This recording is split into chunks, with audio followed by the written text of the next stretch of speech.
Let's go, guys. Let's go. Go All the way.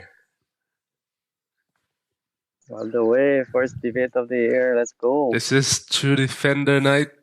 Now, this is Loyal with True Defender Night. We are here on True Yes. Defender Night server to debate Ak response official who is a Muslim. What is the topic of the debate, bro? Christianity or Islam? Christianity or Islam? Let's go. We are actually Let's waiting go. We're waiting. on on Yeah. Ak response to join us.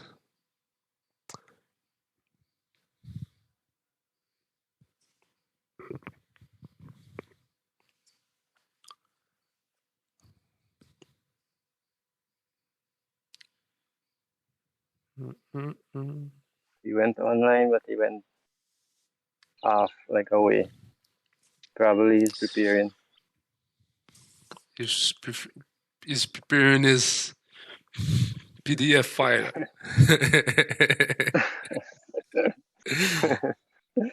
Yeah, but no problem. I will give him the time to if he has to research.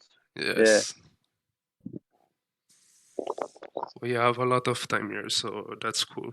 We're not message that is so annoying. Yeah. Takes up a lot of time. The message. Yeah. That's true. Okay, let's wait for him to join. And the others as well, Christians or Muslim, can also join the server. The call. Yeah.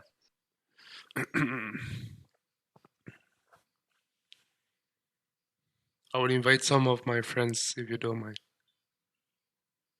Yeah, sure, bro. Can go ahead.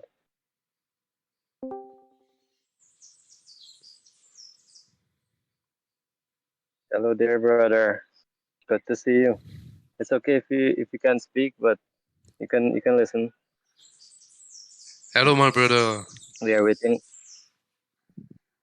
Hey, night. Glad to see you. You could message in the chat if you can't speak. It's fine. Yeah, we're glad to see you. We're waiting on Hack now to join us.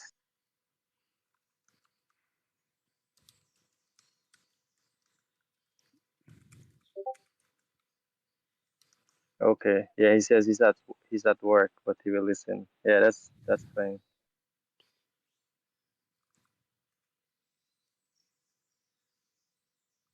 Let me just ping him. I don't know if he got the message. I'll bring him back in discussion.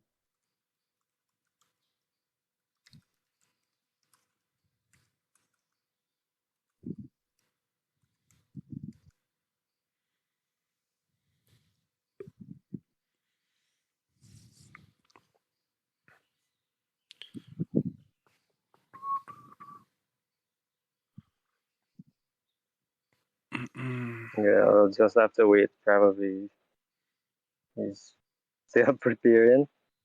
Let's hopefully soon he'll join us. I saw he came on, but he went off.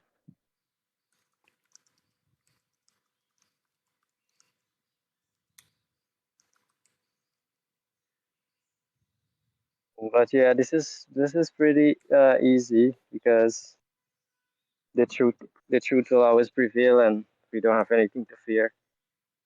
Christianity stands for itself, but Islam, they need lies to cover up to make it look appealing to those who are ignorant. But we're here to expose those lies and let the truth prevail. So let's see what he will do when he comes on. I had some debates with him before, but it wasn't as fruitful as I would have liked it to be. Hopefully, this one will be good because we don't have persons here to speak over each other. We'll give each other time to speak and see how it goes. Yes. So we don't know how long it will take really, but we expect it Yeah. that everyone give a clear answer of what they are defending, really. So it might take a hour or two. Only God knows. Yeah. Yeah.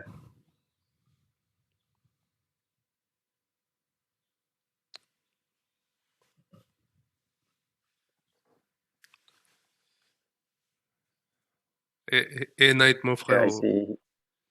je suis content de te voir, franchement. Happy to see you.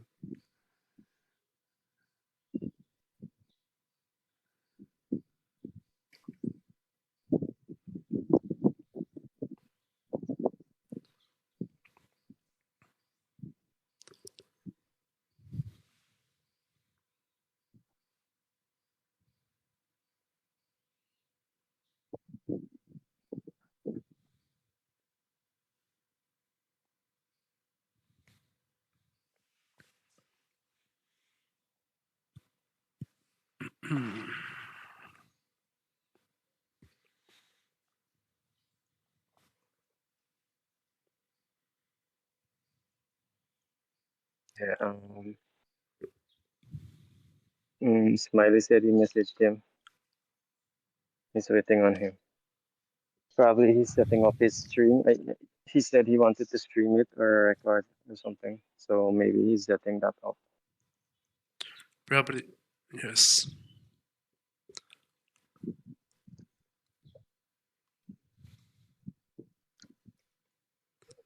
My brother Anand always ready. Yeah. Yeah. Probably he's asking so he could probably join in. He said he's free. He will join in and listen. Yes, he said that he will be on a holiday as well. Yeah. That's great. Yeah.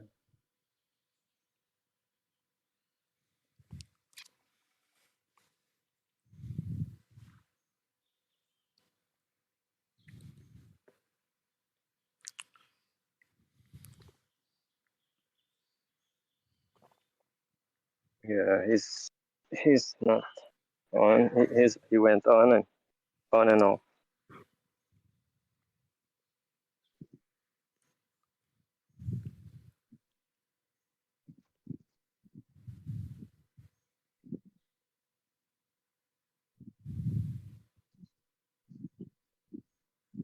Yeah, we'll just have to wait for him.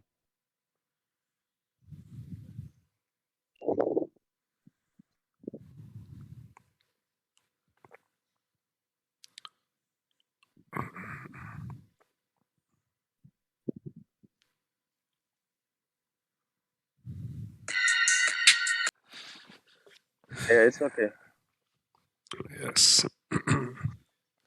H. Hid, I don't know how to pronounce your name, but I'm happy that you joined us on this call.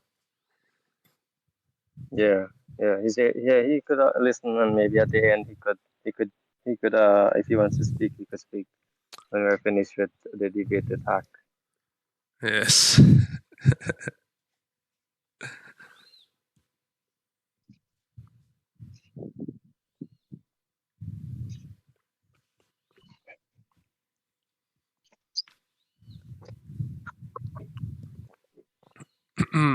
Yes.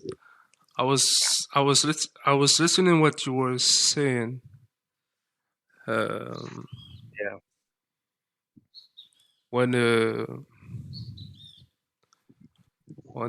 Whenever they say that we are the one who are disrespectful or insulting and so on, and we can see that in many books, many chapters of the Quran, or even the Hadith, One second. when they are disrespecting the Christian and so No, on. no. The Quran never disrespects anyone.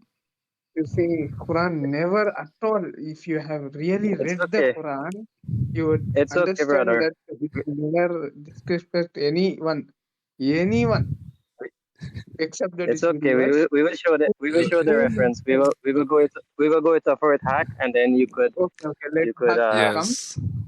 Thank you. Yeah. And then he if you will want to proceed. speak, you'll speak after. Yeah, it's okay. Yeah. Please, Thank you, my Yes. before brother. making claims, please test Yes, the claims. Yeah. exactly. We're making claims, but after we will bring the evidence. But don't worry, my brother. We will speak Evidence after. shouldn't be a word. Evidence should be a We entire. will bring the Yeah, we evidence will Word. take the after. context.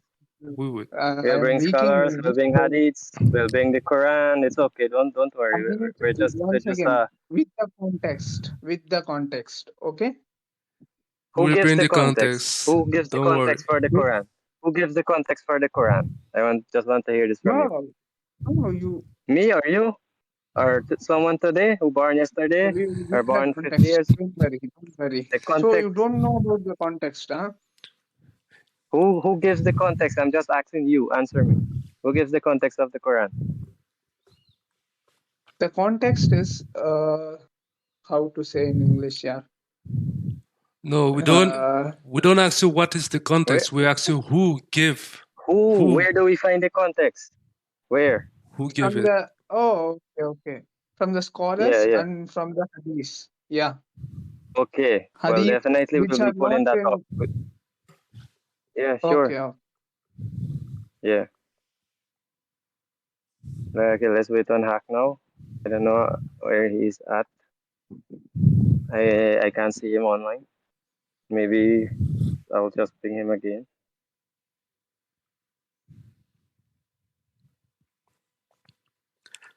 Can't wait for this debate to start, honestly.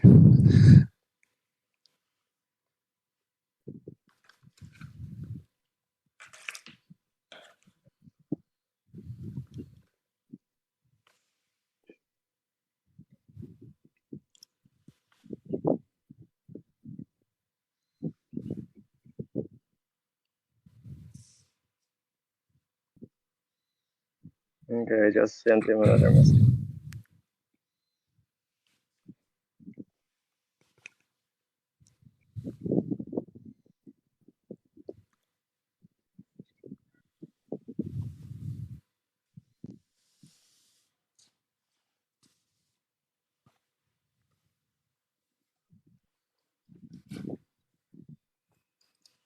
Yeah, as you were saying, Loyal, you can go ahead and share a bit what you could continue. Yes, I was saying that in the multiple chapters of the Quran, disrespecting the Christians and the Jew, saying that we are the worst of the creatures and so on. Oh no, it was about polytheist, yeah. Christians, Jews. I don't think so. Yeah. It would have said the Sabians and so on. I will just read the namaz and come. It's time. I will be here, but not physically, but in the how to say it, yeah. You'll be listening. It's okay. I will be. You'll be in the chat. I don't know.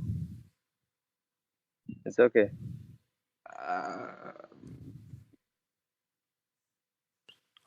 I don't understand. I will be in the live stream, but I won't be what to say. Yeah, I won't be physically. You won't be speaking. Won't be you speaking. won't be. Okay. Yeah, it's okay. You could listen. It's fine. You could always message in the chat. No, I am going to prayer, yeah, but I will be here. Oh, you will leave here. Yeah. It's okay. You can leave it on, and then when you're back, you could listen again. Okay.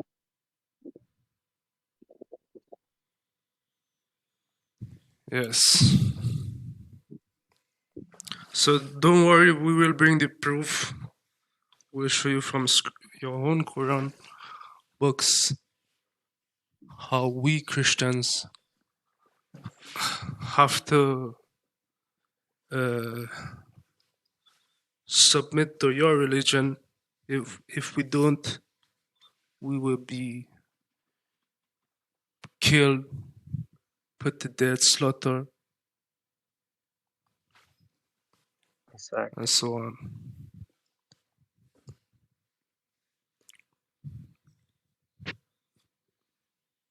and then you guys will always say that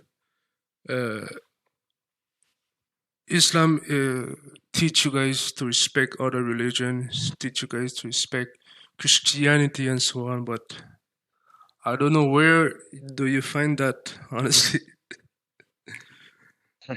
The thing is what I noticed is earlier when Muhammad was just starting his religion, he was the Muslims were the minority, and earlier on he was trying to be nice to everyone for everyone to accept him, because even the Quran says this: whenever you are a minority, you should speak in a way which your heart dislike, but you're just saying something good for the others to see you as someone peaceful. But then when you have the upper hand, you can start to slay them and kill them out, and this is exactly what happened. Before, he was accepting of the Jews, the Christians, the Sabians, the polytheists, all of them. He was accepting, but then later on, you see forces like fight the Jews and the Christians, kill the polytheists wherever you find them, all this stuff. So they will bring those forces, which looks like it's peaceful, but they don't want to bring the context, and that's the thing. Exactly. Okay, let's wait for Haq. If I know English, I would have already responded to this question. It's okay. We're waiting It's for you. very easy. It's very simple, yeah. But my You brother, just need to understand. I don't understand, because you said that if you know English, but on the Discord server you are writing English very Oh, well. I don't know to speak English, yeah. Oh, okay. So you don't speak it too well. Is that Yeah. you don't speak it Yeah. well? He's saying you don't speak English too well, but you can understand it or write it. Yes, I can understand it. Okay, Yeah, that's okay. great. As long as you can understand it, English is my fourth language. So it is hard for me to speak. I spoke now. Okay, my First of brother. all, kill the polytheist was Surah 9:29, I think so. Isn't that right? It was talking 9:39, about yes. those who were coming to war against Prophet Muhammad Sallallahu Alaihi Wasallam. Then the verse. No. Pull up the verse. Pull up the Oh verse, yes, I Loyal. will show it. 9:29. It is from Surah 9. He said if Surah you 9. no, just pass. If you're saying something that's not true, we have to look at the verse, because Exactly. you can say something, I Look can the say context. something, but we have to. No, we'll pull it Narrators up with the are there. context.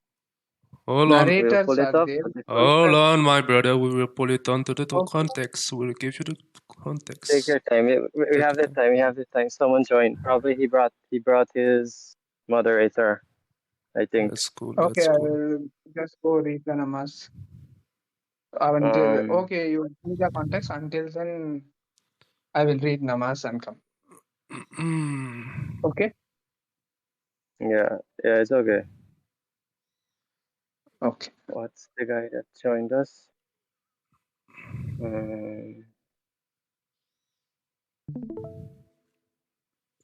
Someone joined us. Okay, you can see it on the screen.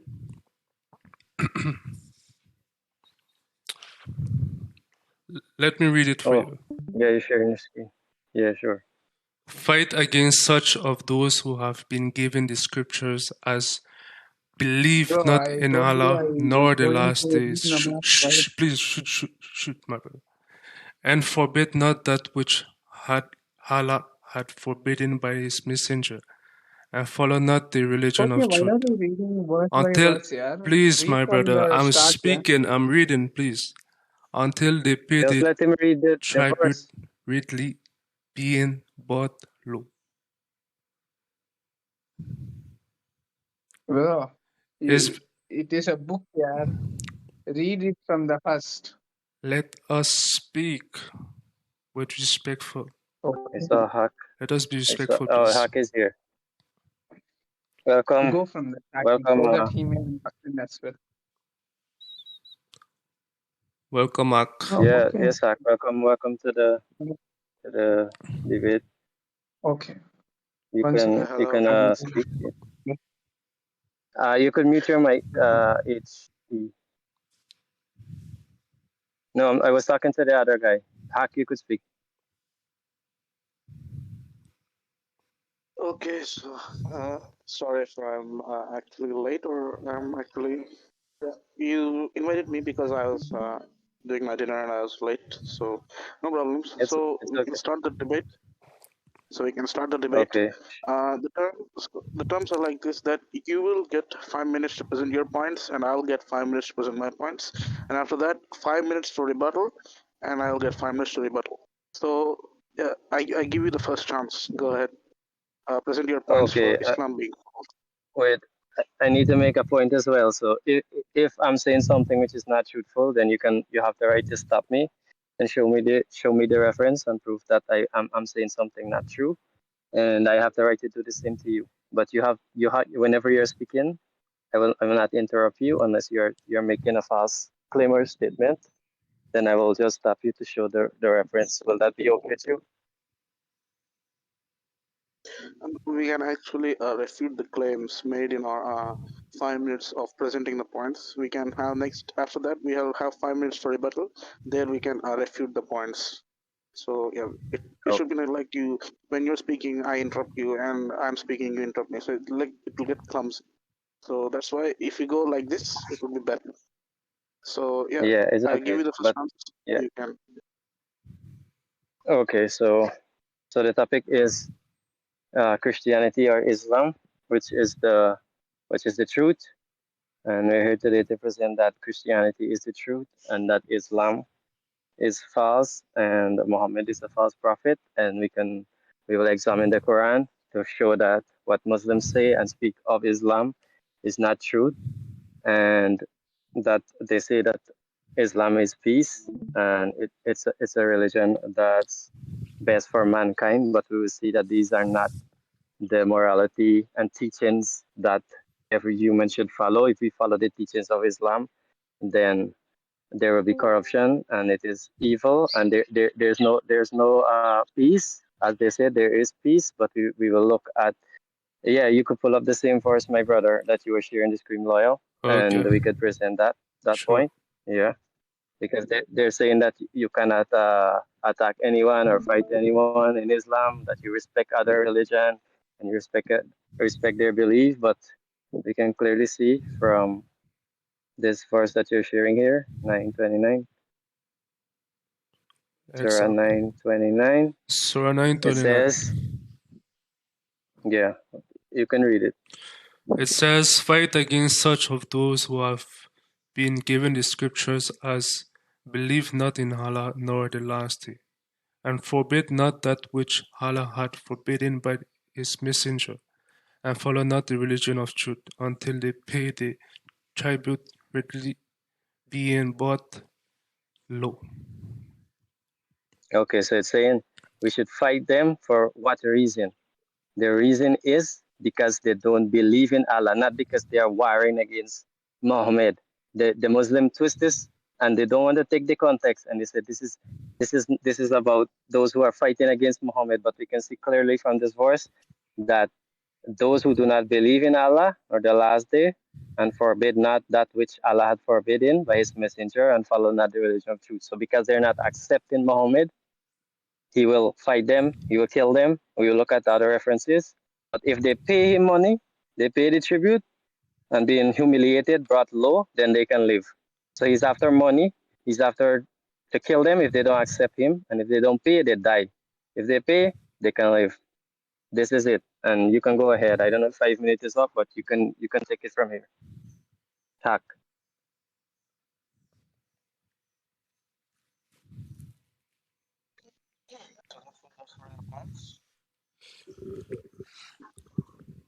Ak, we don't hear you too good. Okay, so I will answer this claim on Quran chapter 9 verse 29 in a rebuttal round. So I have my 5 minutes. Is anyone actually using a stopwatch or like to determine the time correctly, 5 minutes, or just because Yes, I guess yes, my brother. I have it for you. okay. So you can tell me when my time starts, and I'll take from my 5 minutes, and then Okay. we can. Has my time started? Hold on. I got it. Wait. Yes, let's go. 5 minutes. Okay. So the reason with the debate today is on the topic of Islam or Christianity. So one thing is that Brother Truth Defender, he went on to the Quran for analysis of the Quran to verify if Islam is false or true, or the ideology is it correct for the humankind or so. So first, this will be answered in the rebuttal round. So now I go on to why Christianity is not a religion for the mankind. First of all, Christianity. What are its core beliefs? What does it believe, and how does it picture God?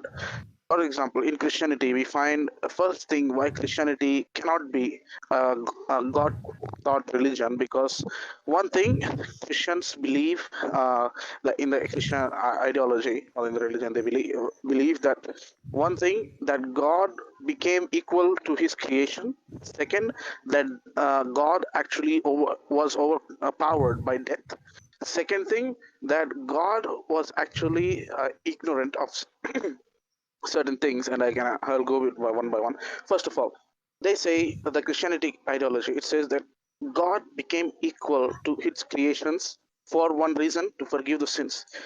Now we are not talking about some being who is not capable to do one task without performing other tasks. For example, human beings have to perform one task to perform other tasks. For example, if you have to make iron ornaments, you have to go to iron factory. There you have to ride there in a bus or a car, then go there and work for hours to with iron to smelt whatever you want. So in that manner, the creations have to go through some certain tasks to complete their required motive.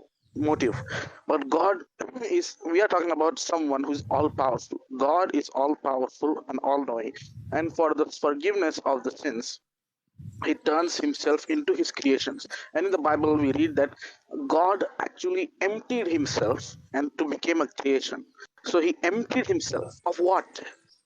Did He empty Himself of His divinity? So if He did, then so if God is now completely a human being, He doesn't have any divinity or divine characteristics with Him left, because according to Bible, I cannot recall the words right now. I'll give it my next round.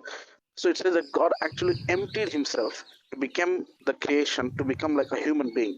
So in that manner, if God emptied Himself of divinity, so how can this be possible? Because how can if I emptied myself, I'm no longer myself. I'm no longer who I am right now. So in that way, if God emptied Himself from His divinity, from His superiority and His power, then that means that He's no longer God now, because He emptied Himself. According to the Bible, He emptied Himself to become a human being.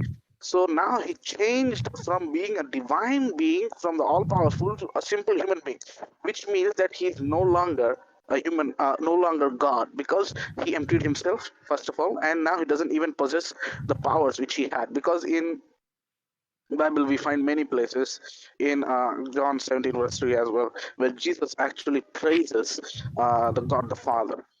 Because when the Muslims quote it, some Christians actually use trying to refute it, say that, oh, because Jesus is less than God the Father, he's actually praising the God in the God the Father in the heaven, because he is no longer of that state, so he's actually lesser than God the Father. So that's why he is praising him. And also there are many places in the Bible where Jesus actually prayed to God the Father. So if this God is lesser than this God, then how can Jesus be God if he's lesser than God the Father? Because God is not lesser than anyone, he's greater than everyone. And in that manner, if God is less and one, he is overpowered by another God, but he cannot be a God, because God is completely independent, all powerful, and no one has the power over his authority. So, but this invalidates Jesus' divinity, because here Jesus one was he was overpowered by his God the Father. Because if we ignore the concept of Trinity, which says that they are one, we bring a bigger problem. Now, if we say that God the Father is superior over God the Son, then that is not going to help Jesus to prove Jesus is God, because he actually, if he's God, then why is he overpowered and there is someone greater than him? So God, if someone is God, there is none greater than him. But Jesus, there is greater than him, which is God the Father, is greater than Jesus Christ. So this does not make sense, because one God is not, he doesn't even possess the divine things, which because he emptied himself, he doesn't possess his divine nature now. He became lesser than other gods. So means he was Okay. actually overpowered. Okay, now my time's finished. Yes, my brother. It's okay. Okay. So these are my points. I'll continue in my next round after rebuttal part. So yeah. Yes, you can go Okay. ahead, TDK. Okay, so he said a lot about the God of the Bible, which we can clearly see that he really haven't read much of the Bible, or I don't know where he's getting his statement from. But if you can just pull up John 10 verses, let's take verse 14. John 10:14.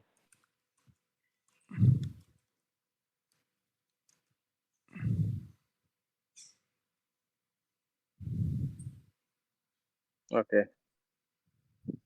So the God of David, which is Yahweh, the Father, is called the shepherd over his people. And Jesus here is, you might have to open the full chapter. You might have to open the full chapter, Sure. Loyal, because I want to touch some other verses. Because he doesn't know why Jesus. Also, I want to point this out. He didn't empty himself from the divine, his divinity. The Bible says he humbled himself, in the sense that he humbled himself and became a human. And this is going to show us why and what's the reason. Because God in the Old Testament is known as the shepherd, and the shepherd would always lay down their life for the sheep and take care of the flock. And Jesus himself is calling himself the sheep, the shepherd of the sheep. So we see in verse 14, I am the good shepherd and know my sheep, and am known of mine. As the Father knoweth me, even so I the Father.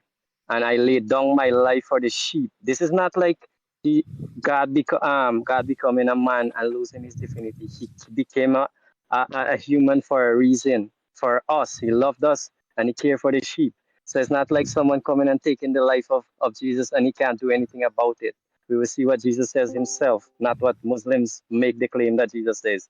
Verse 16, and other sheep I have which are not of this fold, them also I must bring, and they shall hear my voice, and they shall be one fold and one shepherd. So who's the one shepherd? Jesus is that shepherd, because he says, I and my Father are one. So we're not talking about two gods here or three gods that the Muslim believe. That's false. And verse 17, therefore that my Father loved me, because what? Because I laid down my life that I may take it again. What? Jesus says he laid down his life. He did not lose his divinity. He did not lose power. He humbled himself. Unlike Allah, who they have no relation to, who they have no, they're just slaves to Allah. Jesus humbled himself and come to reach out to his sheep to save them. Look what verse 18 says now. No man take it from me. You see, they don't know the context. They won't go to the context. No man take it from me, but I lay it down of myself. What? I have power to what? To lay it down, and I have power to take it again. This commandment have I received of my Father. And so we can see clearly that no one could have taken the life of Jesus. Jesus says if he wanted, he could have just snapped his finger. He could have called on heaven, and legions of angels would have come and delivered him. So Jesus did not lose his divinity. He humbled himself to save us from our sin. So what he just said is false, and we can see from the words of Jesus that the claims that he's making, it is false, and he has not read the context or read the Bible. He's just repeating from what the Muslim says. Jesus has the power, And even in the Quran, Jesus can create a bird, he could heal, he could raise the dead. Tell me if that's a normal man doing or if that's divine doing. They will say that Allah made him to do that, but Allah has not be able to done one miracle through Muhammad. All they can say is the Quran is the miracle, so we can see he's just making empty statement with no proof, but Jesus proved it. He healed, he raised the dead, he gives life, he himself laid down his life and raised again. So the statement he just made is fast, and I don't know if my time is up, but I can give him time to respond. Yes, it's good. 4 minutes. You can go ahead, Ak. Respond.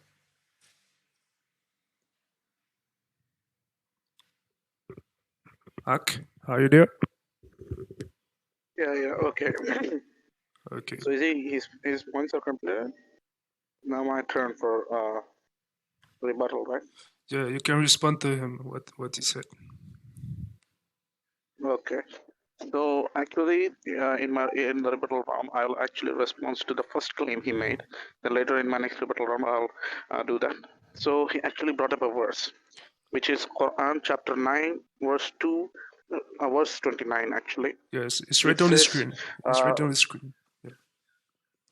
I can't actually see that because on which you are streaming that. Is this recorded? That's what I wanted to ask you, by the way. Yeah, it's recorded. Okay, so yeah, after the debate completes, you can send me because I want to upload it on my channel. Okay, great. So yeah, so we are back to the point. So in Quran, he quoted Quran chapter 9 verse 29, which says, "Fight those who do not believe in Allah and on the last day, nor comply with what Allah and His Messenger have forbidden, nor embrace the religion of truth from among those who are given the scripture until they pay the taxes willingly, submitting to Allah, Allah's will." So now what? So he actually, when he's speaking about the Bible, he actually quoted and he tried to Ak. check the context of the Quranic verse. Yeah. No, speak. Yeah. Okay. So actually, he did not check the context of the verses. When was this verse revealed? Many verses of the Quran, including chapter 9, verse 29, were revealed when an event occurred. Unlike the Bible, the most religious scriptures, the Quran does not record the circumstances that leads to a verse being revealed. The people at that time of the revelation would know what the revelation means because they were facing the circumstances that led to the verse being revealed. But later, people would have to refer to the hadith or history to understand what went on that time. Prior to the verse being revealed, the Prophet Muhammad had sent an emissary, Al-Harith ibn Umayr al-Azdi, on an errand to carry a letter to the ruler of Busra. On his way, he was intercepted by Sharabi ibn al-Ghassani, the governor of al-Balkha and close ally to Caesar. The Byzantine emperor Al-Harith was tied and beheaded by al-Ghassani. Following this, the Muslims sent an army of 3,000 to Balkha to seek revenge. However, they were badly outnumbered and eventually had to withdraw. This was the Battle of Mu'tah. The Romans then decided to take the battle to Medina and began to gather a huge army of Byzantines and pro-Roman Ghazanite tribes to launch a decisive blood battle, very bloodshed battle against the Muslims. It was at this point that chapter 9, verse 29 was revealed to order to Muslims to prepare for battle. Consequently, the Muslims gathered an army of about 40,000 men and waited for the Romans in Tabuk. This is the Battle of Tabuk. When the Romans heard of the numerical strength of the Muslim army, they changed their mind about attacking the Muslims. Chapter 9, verse 29 is not a general order to fight against Christians. It was a specific order to defend against the Romans. Chapter 9, from chapter 9, verse 29 must be read together with other verses of the Quran, such as the following: "Fight in the way of Allah those who fight you, but does not transgress. Verily, Allah does not love transgressors." This is from Quran chapter 2, verse 190. "Fight them until there is no persecution and worship is for Allah. But if they cease, then there is to be no aggression against the oppressors." This is chapter 2, verse 193. "If the enemy inclines to peace, then incline to it also and rely upon Allah. Verily, it is He who is the hearing and knowing." This is chapter 8, verse 61. So if they remove themselves from you and do not fight fight you and offer you peace, then Allah has not made for you a cause for fighting against them. This is from chapter 4, verse 90 of the Quran. So actually, I quoted 4 verses, around 4 or 5 verses from the Holy Quran, in the how Allah actually orders the Muslims to fight. Not like in 1 Samuel chapter 15, verse 3, where God orders to kill the Amalekites, who, and this is so terrible and so horrible, is that God commands to kill the women, to kill the children, to kill the sucklings, to kill the animals, man and woman. Both of them, God orders in the Bible to kill everyone who are belonging to the Amalekites. And also, it is also present in Deuteronomy. I actually quoted that verse in the chat, I guess, before. It's actually chapter 13, verse 5, I guess, which says that you have to kill. This is a general command in the Bible where it says that when someone just invite you to learn about their gods or to worship their gods, the God of the Bible says that you must put them to death. You must be the first to put them to death. This is a general command from the Bible. This is like a general command which says that those who invite you to worship other gods, you must kill them. You must be the first to put them to death. So this is what the biblical commandments are. Okay. Okay, so 5 minutes is passed. Yeah, I was just concluding. Okay, thank you. Your turn, TDK. Okay, my brother. So he's taking forces, which is looks the same thing what I said. There are forces that's been abrogated by other forces. When Muhammad was minority, he brought forces which looks like it's peaceful because he could not win and have the upper hand. But I'll just share this hadith, and we can see the context. The context is the same thing, that out of the hadiths, we can look at the commentary in a few. You could just pull up this hadith for me, bro. Sure. Okay, so what's the purpose of fighting these people? Why kill them? What did they do? He said they were attacking him. They were against him. So that's the reason Muhammad is fighting. But we can see in Sahih al-Bukhari 392, Allah's messenger said, I have been ordered to fight the people till what? Is this for war? Is this for they're oppressing him? No, look what it says. I have been ordered to fight the people till what? Till they say none has the right to be worshipped but Allah. So the purpose of him fighting is that they have to bow down to his God and accept him as a prophet, which clearly they don't. The Christians and the Jews rejected him, and that's the reason why. If you look through the Quran, most of it is against the Jews, the Christians, and those that was around him. He is against them because they don't accept him. So this is the reason he's fighting, not because some war. None has the right to be worshipped but Allah. And if they say so, pray like our prayer, face our Qibla, and slaughter as we slaughter, then their blood and property will be sacred to us, and we will not interfere. They will not what? Interfere with them, except legally, and their reckoning will be with Allah. So we see in 929, if they pay the money, if they pay the jizya, they can live. They have to be in humiliation. So we see clearly that if we were there, the Christians at that time, they have to bow down and pray like them. You have to be humiliated to bow down to the false God Allah in order to live. You have to pay money if you don't want to bow down. So the reason he's saying it's not true, we can go through a lot more of hadiths, but go back to 929, brother, and go to Tafsir, go to the commentary. It's right on that website. Yeah, chapter 9, verse 29. Just scroll up at the top. Scroll up right there. Look, Tafsir is there. Go down to Ibn Kathir. Yeah, go down more at the bottom. We look at more down. Yeah, go down. Okay, so we see here. No, I think there's a bit more down. Go down a bit more. I think it's at the bottom part. Right here at the last part. Yeah, more, a little bit up. Okay, so look how they treat the Christian. Look, do not initiate the salam to the Jews and Christians. If you meet them, any of them in the road, force them to its nearest alley. This is the way they're treating them, and he's saying, the Muslim, they're saying otherwise. This is nowhere peaceful at all. This is why the leader of the faithful, Umar bin al-Khattab, you can see this was the way that they were going about. You can see what Umar was doing here. The condition he set. He demanded his well-known condition be met by Christians. So this is how they are to be. They are to be humiliated. These conditions that ensure their continued humiliation, degradation, and disgrace. Is this peaceful? This is not peaceful. So if they don't want to come convert to Islam, they don't want to pay their money, they will be killed, or if they pay, they will live in disgrace and humiliation. This is nothing peaceful and nothing what he's saying. The scholar of hadith narrated, so we can see I ordered for Umar bin al-Kitab the terms of the treaty of peace he conducted with the Christians. If you go down a little bit more, my brother, you can see, let's go down. They can't even pray as if you like. They can't even speak. They can't even keep noises. The Muslim could go into their house and live how they want to live and do all of these kinds of things. If you read on further, let me see, go down.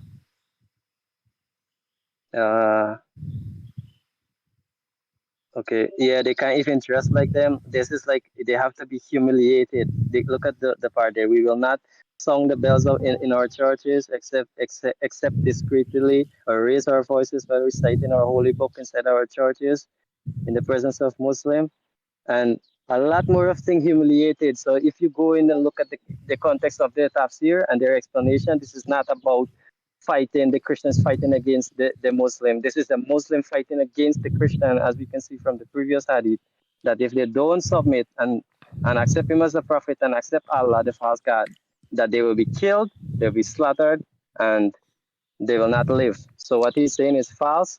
And quickly to address the part in the Bible where he was saying the Amalekites were the ones against the Israelites, and they were against them. And every time their nation's been raised up, they're always going against the Israelites, and God commanded to kill them out because they keep. This is not a general statement, because we know that this is the old covenant made with the Israelite. He's saying this is generally, and he does not know what the Bible teaches. So he's pulling these verses out of context, and I'm showing him his context here, but he will say this is not what it means. I can go further more into that. I feel like my time is up, but I will give him from here. Great, my brother. And I just want to add that whenever you saying claims and so on, that it's important to bring the evidence, the source. If you want, you can put it on the chat, and I will put it on the screen as well.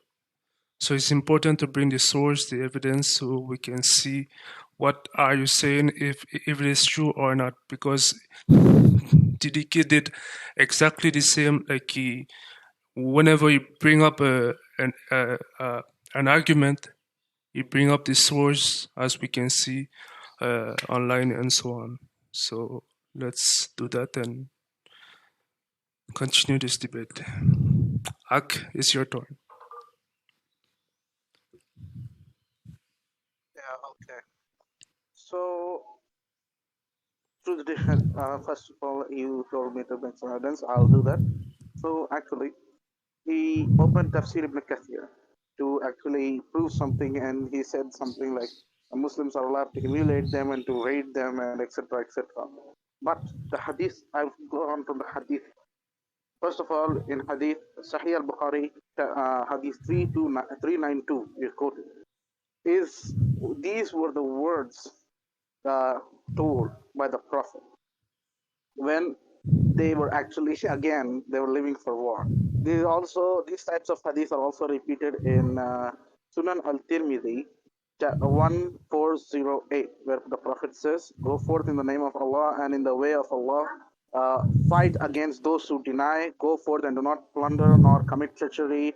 Do not mutilate and do not kill children." Great Sahih, by the way. So these types of hadiths are also narrated in other places as well. So actually, again, what happened here is the same. The context is not present, and also he said that the Muslims are allowed to humiliate them and do whatever with them, and etc. etc. Whereas the Prophet actually when he used to send his military men, his generals, to for war, he used to make them fear Allah subhanahu wa ta'ala by giving them the glad tidings, giving them the warnings that do not go forth in the name of Allah. And this is also in present in Sunan Abi Dawud 2608, where it says that do not kill the elderly, children, young people, or women. Do not steal from the spoils, but collect them and behave righteously and best manner. Verily, Allah loves those who behave in the best manner. This is from Sunan Abi Dawud 2608. And also, it is also there is a once when it is narrated by Abdullah ibn Umar, present in Sahih al-Bukhari 2851, where it says that a woman was found killed in one of the battles, and the Messenger of Allah sallallahu alaihi wasallam said and condemned the killing of the woman and the children. And also, it's present in Sunan Sa'id ibn Mansur 2466. I'll give the reference to the hadith later in the chat after I finish. So the Prophet sallallahu alaihi wasallam says, "Do not steal spoils, do not be treacherous with the enemy, do not mutilate the dead, do not kill children, and fear Allah regarding the farmers who do not wage war against you." So Prophet used to tell them, warn them that when you go to war, don't act immoral, don't kill anyone you find there, be kind. And also in Tafsir al-Tabri, it's mentioned the words of Ibn Abbas who says that do not kill women, children, old men, or whoever comes to you with peace, and he restrains his hands from fighting. For if you did, you would have certainly transgressed, and you would be punished for transgress. So there are many hadith where Prophet ﷺ actually prohibited his generals, his military men, when he used to leave, send them for expeditions and etc. So first of all, Truth Defender said that Muslims were allowed to do whatever with them, humiliate them, and this and that, etc. This is completely false, because there are many hadiths, and I will put those hadiths in the chat after I finish speaking. So regarding this hadith, which is said in Sahih al-Bukhari 392, it's the same thing. So this is actually the chapter, the name of the chapter in which this hadith is actually written. It's not in actually the hadith regarding the expeditions, but it says the chapter is actually superiority of praying facing the Qibla with those towards it as well. So Allah's Messenger said, "I have been ordered to fight the people till they say." Means this also refers to the verses in the chapter 2 of the Quran, Surah Baqarah, where Allah permits the people, the Sahaba, the Muslims, to fight against those who fought them or those who transgressed them. So this is when Allah revealed this verse. Prophet Muhammad said that Allah's Messenger said, "I have been ordered to fight the people till they say." Means when the mushrikeens used to come and fight them, so they must only fight those who fought them. This is also mentioned in Quran chapter 2. And also regarding the mutilation and humiliation of the war captives, etc., etc., etc. I presented so many hadiths, and I will give the references on the chat. And so this is a complete false claim where the Muslims used to fight against the Jews. Means where is the direct commandment in the Quran where Allah commands? Now if you bring up chapter 9 verse 29, is the same thing again, or circular argument that I explained to you already there. So what I'm saying is that now we come towards the Bible. So first of all, Deuteronomy chapter 13 verse 7 to 12. Verses 7 to 12. Can you bring it up, please? Actually, it's actually Deuteronomy chapter 13 verse 7 to 12. God says that some of the gods of the people that are round about. Yeah, okay. Hold on, my brother. Is this your last point? Because you over time. Yeah, this is my last. Okay, I will go. Oh, sorry, this is my last point. I will go. Yeah, you can give to Defender 1 minute extra. I will go on the verse. You can take the time. No, yes, it's okay. You can continue. What is the verse you said? Yeah, I quoted Deuteronomy chapter 13, verse 7 to 12. Verses 7 to 12, Deuteronomy chapter 13. Okay. Yeah, okay. Let's go. So, is it on the screen? Yes, it's on the screen. Okay. So, what does it say? I'm actually reading the RSV version, by the way. You can also use any version you want. Gods of the people around you, whether near or far, from them, end of the land to the other. Do not yield to them or listen to them. Show them no pity. Do not spare them or shield them. You must certainly put them to death. Your hand must be the first in putting them to death. And then the hands of all the people. Stone them to death because stone them to death. Wait a second. Let me open my NIV version. Okay. So it says that stone them to death because they tried to turn you away from Lord your God, who brought you out of Egypt, out of the land of slavery. Then all Israel will hear, be afraid, and no one among you will do such an evil thing again. If you hear it about on the terms of the Lord your God is giving you to live in, and etc. So this is actually like a direct commandment where the God of the Bible actually says that if anyone comes and invites you or tells to you about worshiping their gods, or just says, oh, come on, just worship our God, then what is the response you will give to them? What's your first response according to Bible? You must show them no, no pity. You must not show them no pity, nor you should shield them, nor you should say anything to them, just kill them. And then later stone them to death because they tried to lead you away from the Lord of your God, the God of Israel. So this is a direct commandment in the Bible where it says that those who just invite you or just tell you to worship other gods, just kill them. So you're not allowed to say kindly like, oh, sorry, I'm not interested to do or worship your gods. First thing what God commands here is that you must kill them. And now if you say that this is Old Testament stuff, this is abrogated and this and that, but in Matthew, Jesus says that he has come to fulfill the law. So actually this law is also applicable for you, but you are not freed from this. So the Bible actually says, there are many verses I'll bring in my next round, where the Bible says straightforward commands to kill those who invite you to worship other gods other than gods of Israel, or to kill the idolaters. I'll bring that verses next time. And also my points are completed. I'm going to give the hadith in the chat. Thank you. Wait, real quick. Yes, my brother. You claim you follow the Abrahamic God, correct? The God of Abraham? I I quoted the Bible. Yeah, but I'm just asking you, do you claim to follow the God of Abraham, right? Yes. Okay, so the God of Abraham who commanded Israel to do that? Yes or no? Yes. So you're complaining about something that you claim your God told them to do. You understand that, right? This is in the Bible, and I don't believe in the Bible. I don't use the biblical verses because I cannot verify the Bible whether the words of the God of Abraham are still preserved or not. No, There is no proof for that because Bible is not the word of God. There's a manuscript. Injil is something different. And Sorry for interrupting you. Okay. We will. The manuscript stuff comes in the middle, and Okay, guys, we will leave TDK to respond to Ak. Thank you. Yeah. Okay. So just like Yuma said. Edge, please, you can mute your mic. Edge, you can please mute your mic, please. Thank you. Yeah. So he's denying this, but it's the same thing that the Quran has been teaching.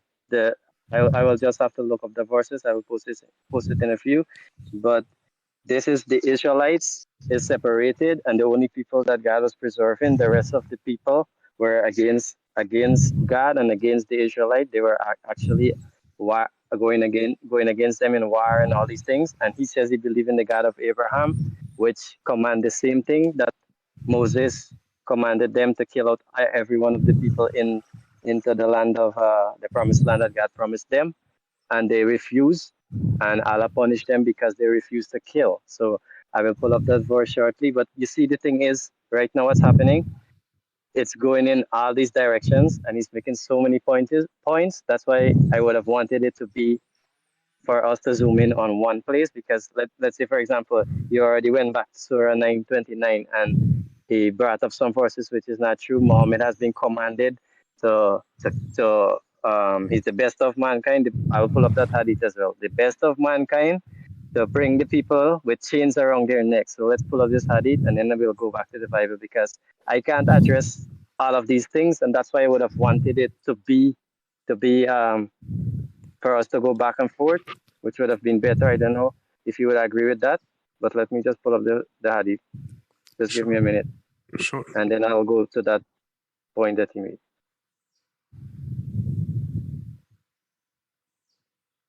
Yeah, I'm bringing up the context. Yes. The context is right here. Sure. Sure. Let me post the hadith. I'll post the hadith in the chat.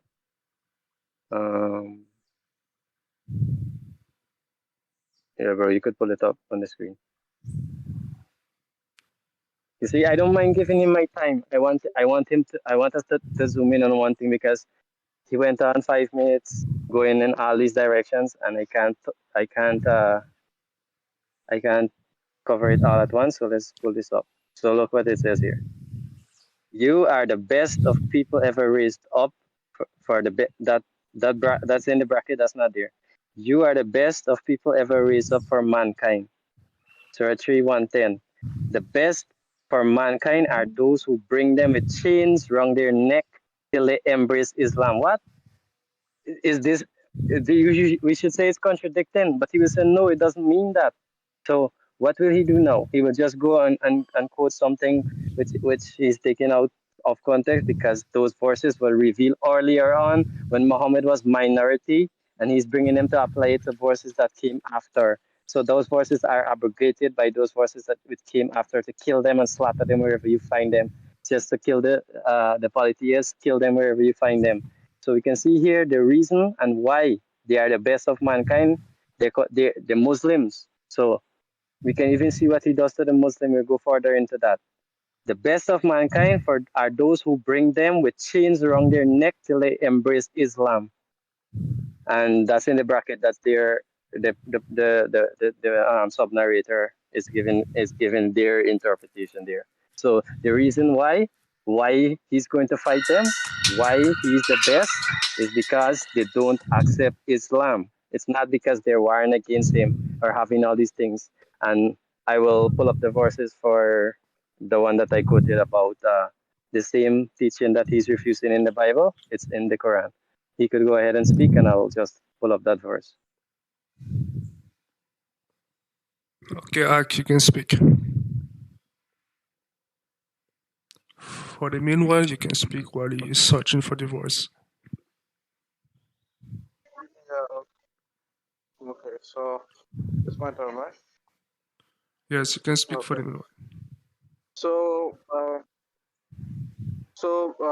to the defender, he quoted a hadith from Riyad al-Salihin, which says that Abu Hurairah, may Allah be pleased with him, said in the portion of ayah reported that you are the best of the mankind, because this is not going to help you. Because in Quran chapter 3 verse 110, the verse says that you are the best of the mankind because you forbid evil, call people towards the truth, and etc. etc. Continuation after that. But this is an interpretation of the ayah, because now a sentence can be interpreted in many ways. Abu Huraira radiallahu ta'ala anhu, he actually interpreted this hadith in this way, that best for mankind are those who bring them with chains found around their necks. So this is actually an interpretation, and many people can do hundreds of interpretation of a verse. It doesn't matter, because one's interpretation is this way, because Abu Huraira, because he was he was with the Prophet, and because he interpreted that this way, because when the Muslims go to war, and when they bring them after the war captives, bring the war captives. So he's speaking in a metaphorical way, like they are whole. What do you do with the war captives? Do you let them walk freely around? No, you will not do that. So he spoke in like a direct way. He says that when the war captives are caught, they are chained, and when they are chained, some accept Islam and some do not. In fact, the Muslims save them from the hellfire, because the war captives, they are brought with chains on their hands, chains in their necks and their hands. So he spoke in this way, like, because now if you go to their, like, Muslims used to capture the war captives, and they used to use them as sex slaves. This is not going to help you, because again in Quran chapter 4 verse 47 verse 4, Surah Muhammad, it's actually chapter 47, verse 4. It says that when you fight people in war, strike their necks, and when after that you what do you say? Put them you capture the war captives, the POWs, prisoners of Bind war, them, bind and them. then after that you free them. You don't keep them as your slaves, nor you use them as your slaves, but you free them either taking by some ransom or by what do you say, taking some ransom or freeing them by just as an act of grace. So this does not encourage the slavery. And also, if I go back to the claim which is made, so Abu Huraira, he means they would accept Islam, because forcing someone to accept Islam is also not accepted in Islam. And I will give you the reference 1 second. Surah Al-Baqarah, verse number 240 seems here. 240 something. Surah Al-Baqarah. Verse number 240. Yeah, okay, give me 1 second, I'll bring it up.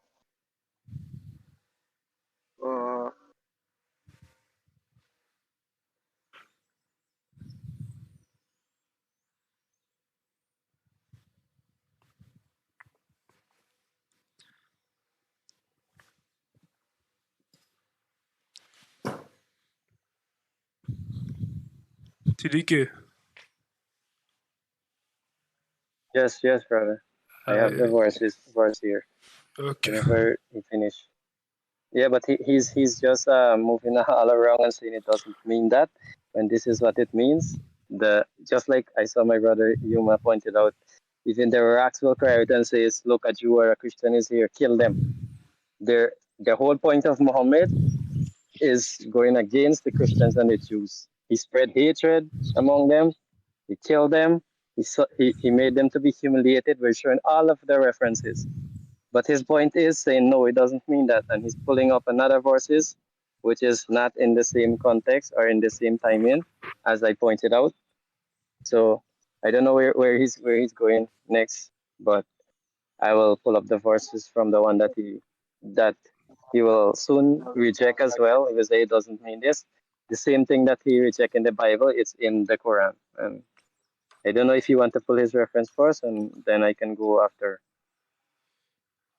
His time is up, or no? Still have some time.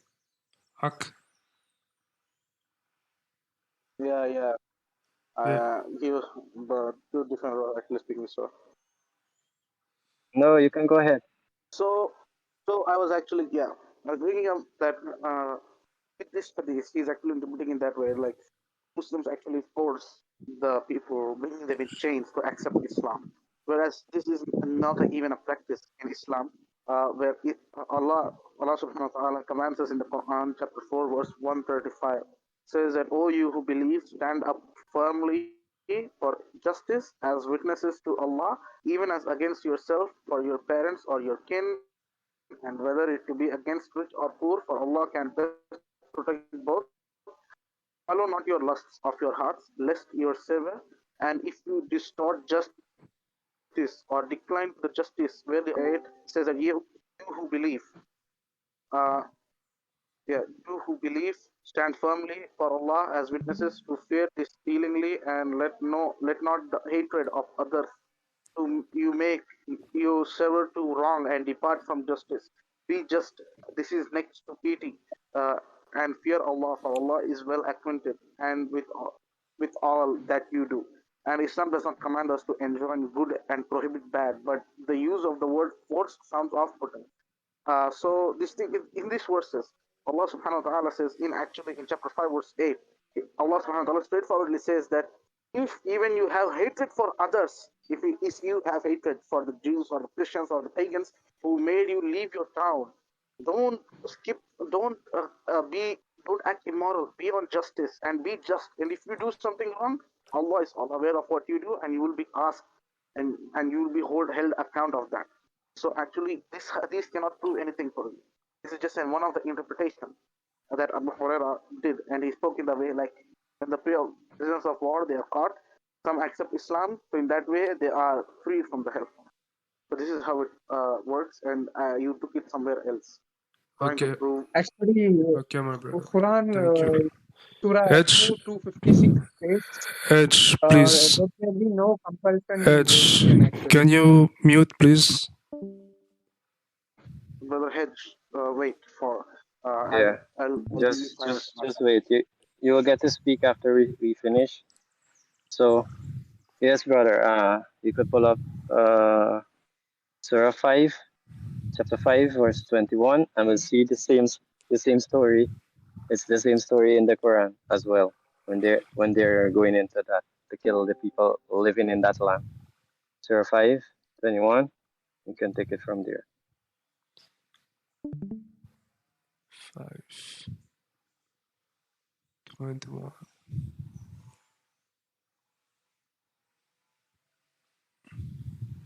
You have to go in on Quran, bro. Yes, I'm 5, 21. Yeah, 5:21. Oh, Yeah, oh, you're on commentary. You're on the yes, oh, tafsir. yes. Yeah. Pull up Hilali. Check the translation Hilali and Khan, and you will see it has some more details. Translation at the top.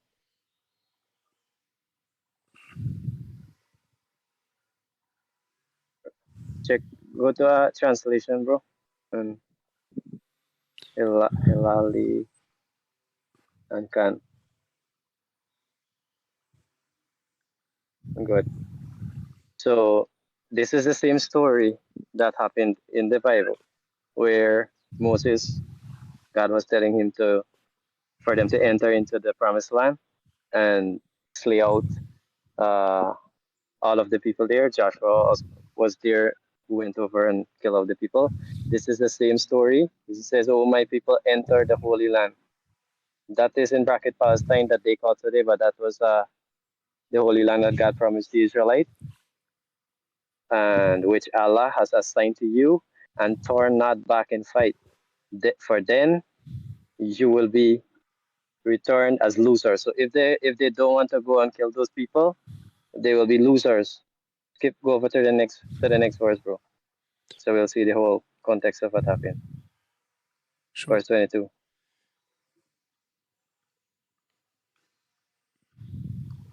They said, O Moses, in it, this holy land, are a people of great strength, and we shall never enter it till they leave it. When they leave, then we will enter. So they are afraid of entering, but Moses commanded them to go and kill them.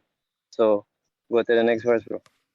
We will see that his God Allah is punishing the people because they don't want to go and kill those people living in the land.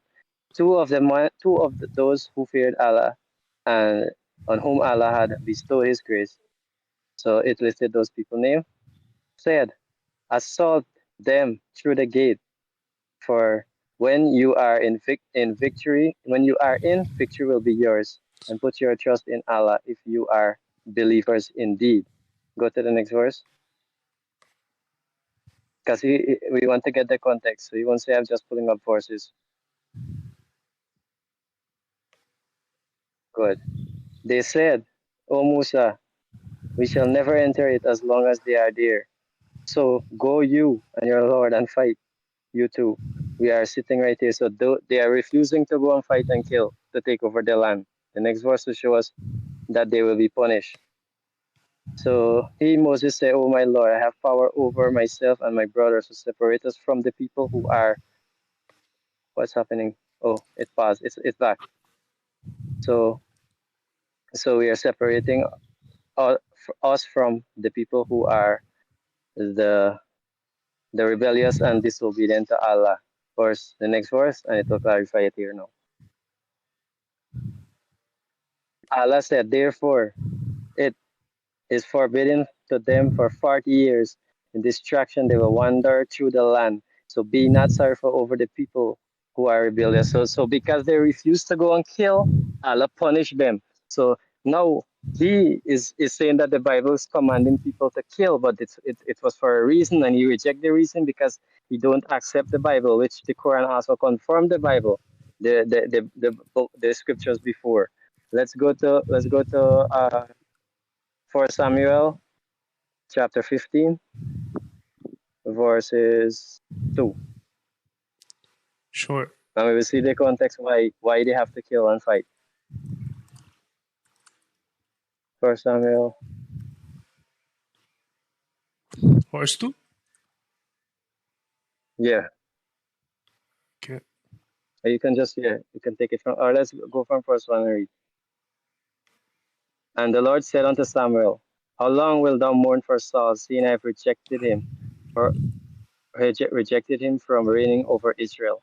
Fill thine horn with oil and go, and I will send thee to Jesse the Bethlehemite, for I have provided me a king among his sons. So Saul rejected to kill out everyone that God has told him to go and slay. Verse 2. And Samuel, which verse did I tell you about? Verse, this 2. is chapter 16, 15. Yeah. Oh, 15. 15. Sorry. Yeah, 15. I got it. That's what I'm saying. This is, yeah, it's good. Yeah, but you see, the same stories in the Quran, but he won't accept it in the Bible because he reject the Bible. But let's go. Yeah. Samuel also said unto Saul, the Lord sent me to appoint thee, anoint thee to be king over his people, over Israel. Now therefore hearken unto the voice of the words of the Lord. Thus said the Lord of hosts, I remember that which Amalek did to Israel, how he laid wait for him in the way when he came up from Israel.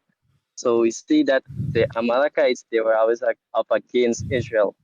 This is not like God commanded them just to kill these people for no reason, because the Israelites were the only people that God separated and his chosen people. So as they were going through, those people were waging war against the Israelites. So the Israelites, obviously, they have to fight to defend themselves wherever they're going. And if God and God is commanding them to kill them for a reason, because they're evildoer, they're doing wrong, they're going against his people. This is not like what Muhammad is doing, going and say, oh, you have to accept Allah and accept me as a prophet, or you'll be die, or you pay the jizya and you live. See, this is totally the opposite, but they have no other way to go. They have to point out to these scriptures, take them out of context. And when I'm giving him the context, he's pulling up other forces from the Quran, which is abrogated by those other forces. So let's continue. Now go and smite Amalek and utterly destroy all that they have, and spare them not, but slay both man and woman, infant and suckling, ox and sheep, camel and ass. So God wanted to wipe out everything. It's not like he's saying, oh, go and take the sheep and the ox and the camel and take riches and go and take this, destroy everyone, because the same nation that will rise up will always be against Israel. So this is the reason why he sent Saul to kill them, but Saul did not do that. So the context is not that just because they don't believe or because of this other reason that he's claiming. Most of the cases are that they refuse Israel, and they are waging war against Israel, and they are always attacking Israel. So that's why he wiped out that nation. Same stories in the Quran, just what I quoted. They were going to enter the promised land, and they are taught to kill out everyone there and take over the land. So either you accept the story in the Quran, or you reject the same story, because the same story is in the Bible, which you reject, and the Quran confirmed the Bible. And you will say it did not, but I will pull up verses which shows the Quran confirmed the scriptures before it, and they have to accept the scripture before it. So let's hear his point about this. Okay, my brother. Ak, you can go. Respond. Okay, so he actually presented many verses, and I'll go point by point. So first of all, he quoted on chapter 5, verses 22, 20, 23, I guess, or 22. Yeah, he went on from 25, somewhere like that. So he quoted some verses from 21. It says that, "O my people, enter the holy land which Allah has destined for you to enter, and do not turn back, or else you will become losers." They replied, "O Moses, there is an enormously powerful people there, so we will never be able to enter it until they leave."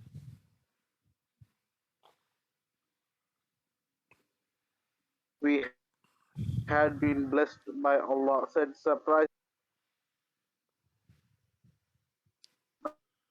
prevail, but your trust in Allah if you are truly believers." Yet they said of Moses, still we will never enter as long as they remain there. So go both and you and your Lord and fight. We are staying right here.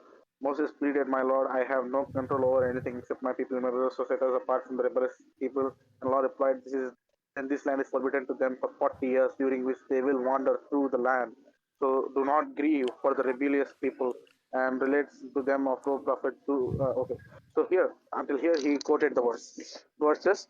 So first of all, what he said is that this is the same story, same incident mentioned in the Samuel.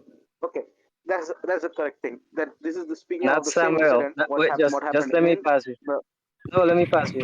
one Let me just Samuel, pass right? you. Not Samuel. Remember, you were quoted that they went into the land and they killed out those people, those who does not worship the God of the Jews. I was addressing that point, but the other point about Amalekites, you spoke about that story, and I addressed that one as well, because we're quoting so many things. That's why I would have loved for us to stick on one point and finish that, and then move to the next. But you can continue. I just want to point that out. Yeah, the story of Amalek was mentioned in Samuel. That's why I went over. I told yes, this is the same incident which is happening here. But in the verse he quoted from chapter 5, it says that Allah gave them the permission to fight them and go inside the city and surprise them through the gate. But in the Bible, okay, in order for you to live there, you are in danger and you have to go there and live there. But in the Quran, there is no such mentions of killing the women and the children and everything and to wipe out everything. But in the Bible, it's okay, you want to stay there.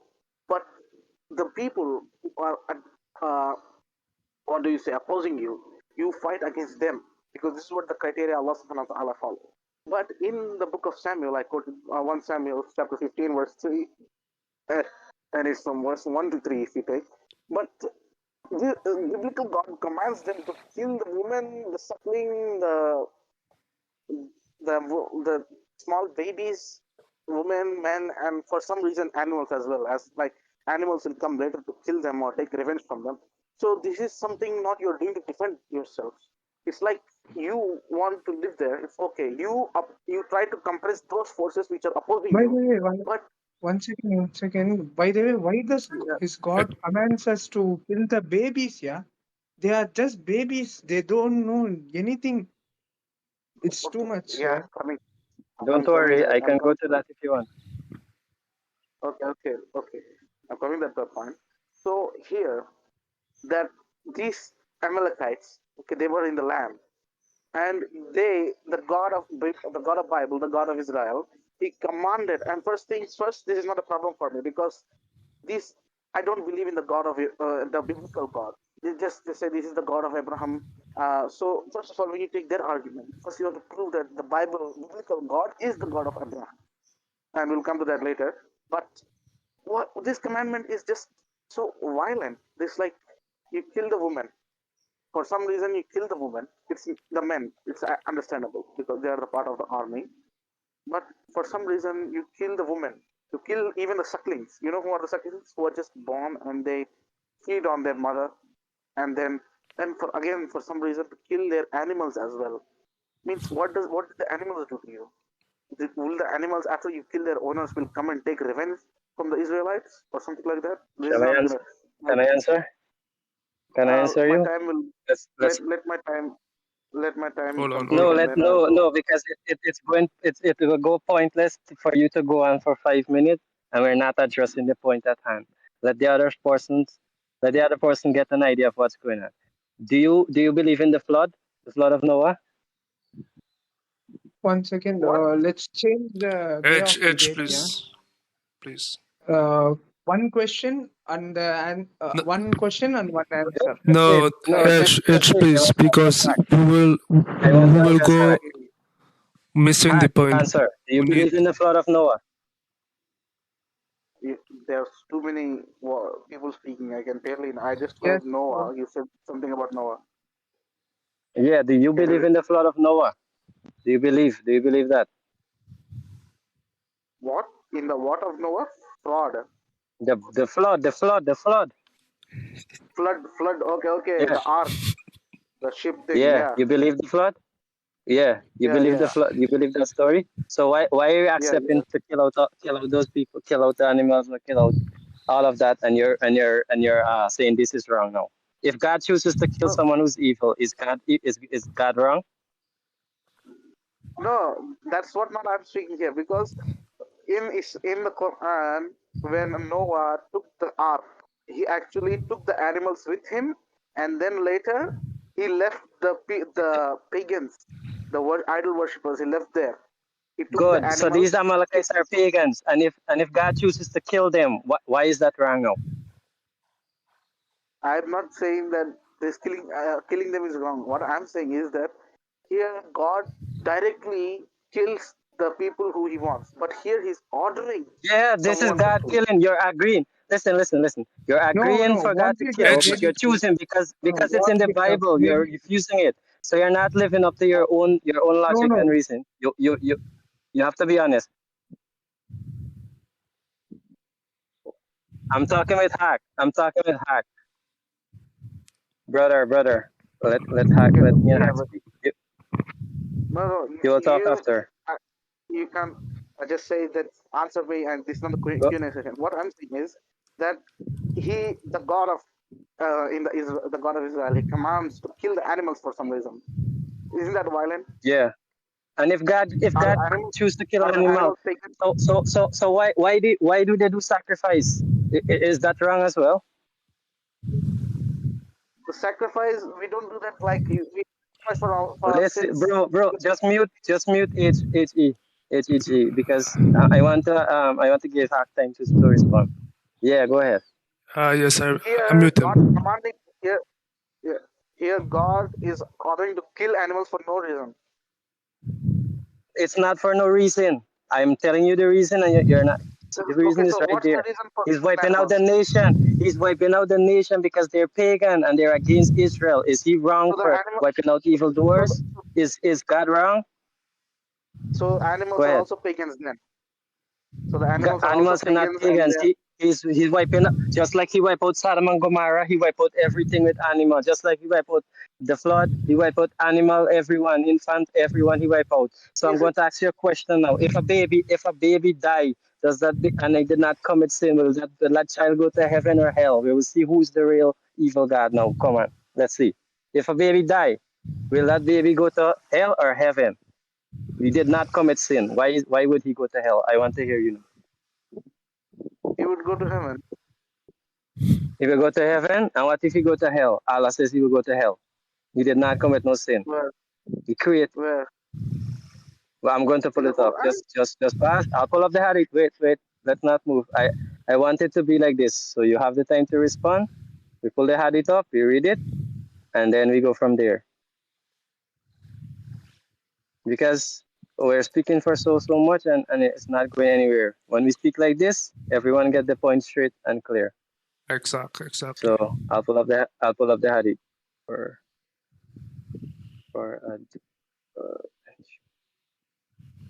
otherwise. Okay, just a minute. Let me just pull it up here. Child.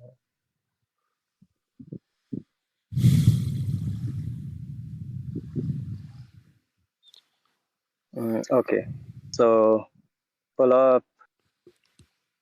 Okay, I'll just send you the link, bro, and you can put it up on the chat. Cool.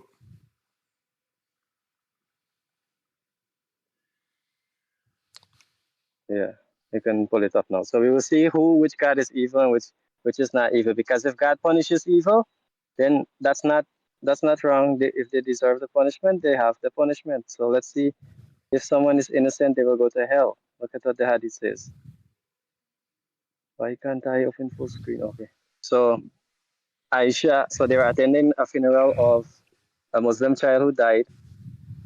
And Aisha said, there is happiness for this child who is a bird from amongst the birds of paradise.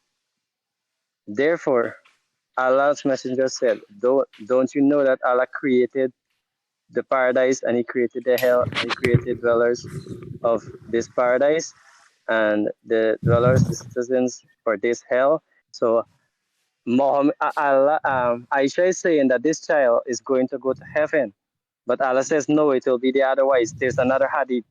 There's many hadiths in the narration that says it may be the otherwise. I'll pull this up. He created for hell, people to go to hell, and he created for heaven, people to go to heaven. So what do you say about this? This child could go to hell even though he did not commit any sin. You could speak. Okay. So you said one thing, that Allah says that the babies will go to hell for some X and Y reasons.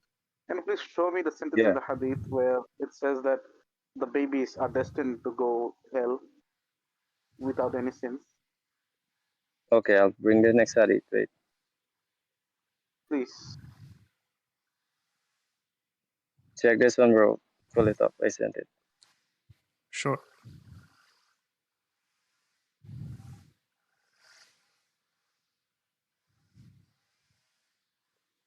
It's on the screen. Okay, so you can see from this one here. Wait, let me just open this in full screen. Why is it? I can't open it full screen. Okay, so let's read from the top. Aisha, the mother of the believers, said that Allah's messenger was called to lead the funeral of a child of the Ansar. And I said, Allah's messenger, there is happiness for this child who is a bird from the birds of paradise, for it committed no sin, nor has he reached the age when one can commit sin.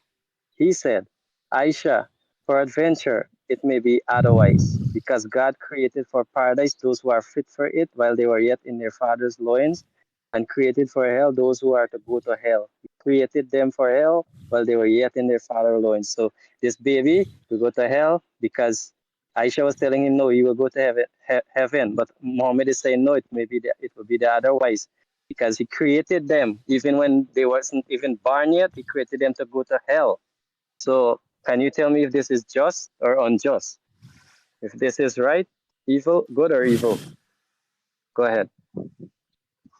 Okay, so same question I'm asking you, where it says that the babies will go to hell when they are still babies, and where Allah sends babies just because.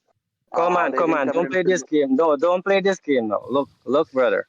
It says Aisha was telling him, listen, I'm making back the point so you can get the clarity.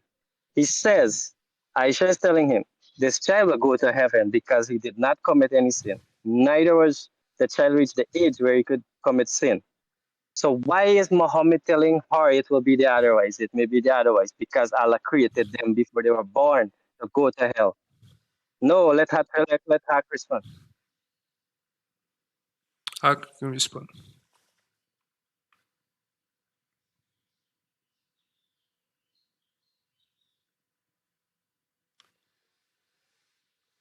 If they jump on the fire, they will be. You can respond, Haq. No, we're not addressing that. We're not addressing that right now. Let Haq, brother, let Haq respond. And it is the context. I will bring more hadith. I will bring the context. You were even before you were born. You were destined for hell. This is something else. That we should not say anything about those the people of paradise. Please, in the people of hell. My brother.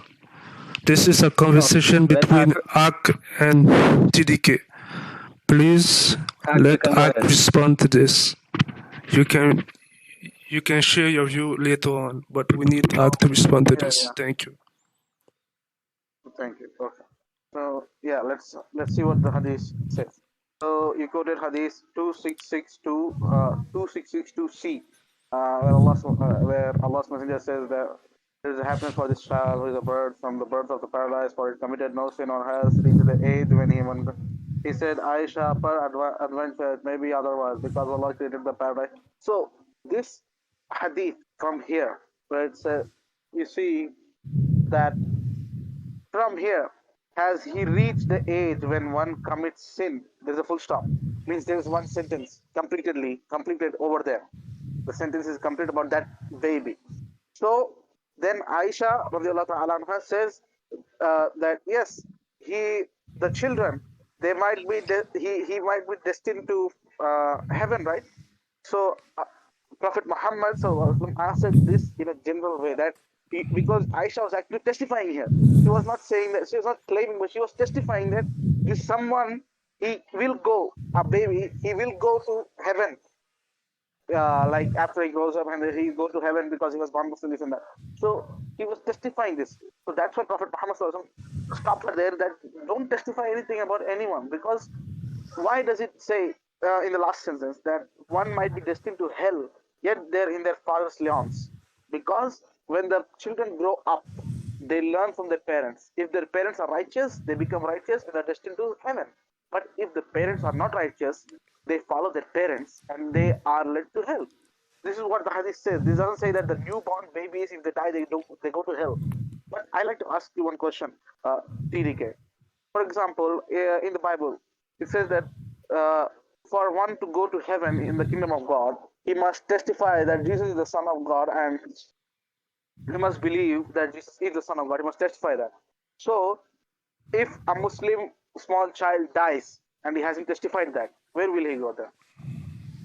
If the Muslim child die, then if the Muslim child die and it has not reached the age of sin, then he will obviously go to heaven. In Christianity, God, the Bible says, I think it's in Roman, God judges you based on the knowledge that you have and the ability that you have. So if you cannot confess and you don't have the knowledge of that of an adult, then obviously, even if a person is mentally ill and they cannot have that ability, the Bible says God will not judge the same as he would judge with me and you. You have the knowledge to know, and he will not. There's nowhere in the Bible that says a baby will go to hell. But I'm showing you here that a baby will go to hell in Islam. Why is that?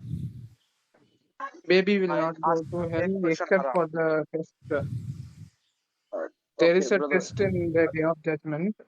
If it passes the test, it will go to heaven, or it will go to hell. Okay.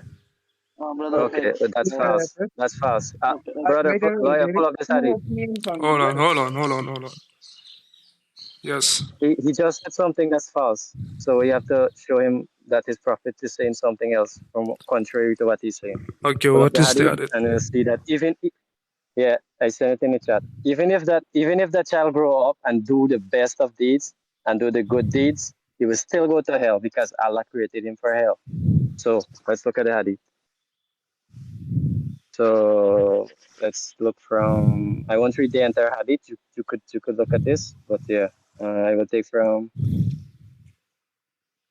Okay, I'll take from the Messenger of Allah said, when Allah creates a servant for paradise, He employs him in doing the deeds of one of the deeds of those who go to paradise, for He will bring him into paradise. But when He creates a servant for hell, He employs him in doing the deeds of those who will go to hell. So His final action before death is one of the deeds of those who will go to hell, for which He will bring him into hell. So when Allah created someone, just like what I'm telling you with that child, what Muhammad was saying, even before they're created, they will go to hell.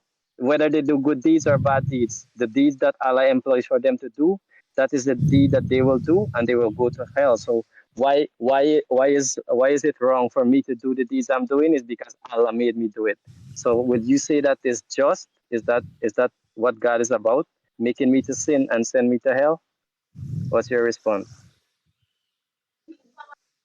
Actually making an atheist type claim, because if one human is destined for hell, he will not be able to do any good deeds in his life.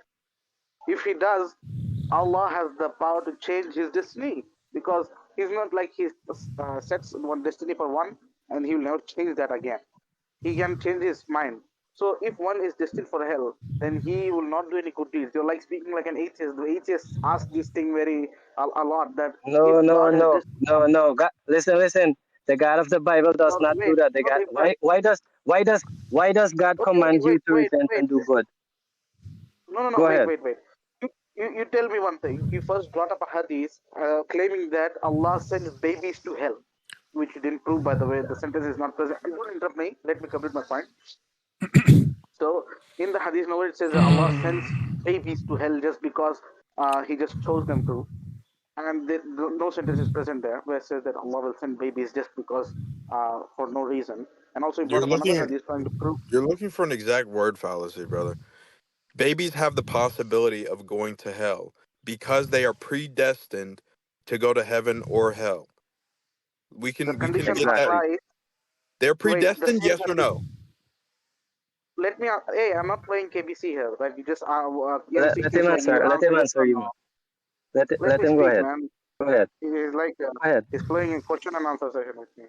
So this hadith which you quoted before from Sahih Muslim, hadith 2662c, says that Allah's Messenger said, "There is happiness for this child who is a bird from the birds of paradise, for it committed no sin, nor he has reached the age when one can commit sin." So the condition applies here that if a baby dies before the age of he could understand anything, before the age where he could understand the difference between sin and righteousness, he will go to heaven. But this does not. Where, brother? Come on, be honest. Muhammad was correcting Aisha. He said no, it may be the otherwise because Allah created for them to go to hell. Come on, read it. It's there on the screen. Pull it up. Calm down. No, you see, when you're lying, I have to correct you because you're not reading the full thing. You're just saying what Aisha said. There is another hadith saying that the baby should go to hell. It was on the context of making bold claims about the baby who will go to H, please. Please, if you speak while the others are speaking, it will bring confusion.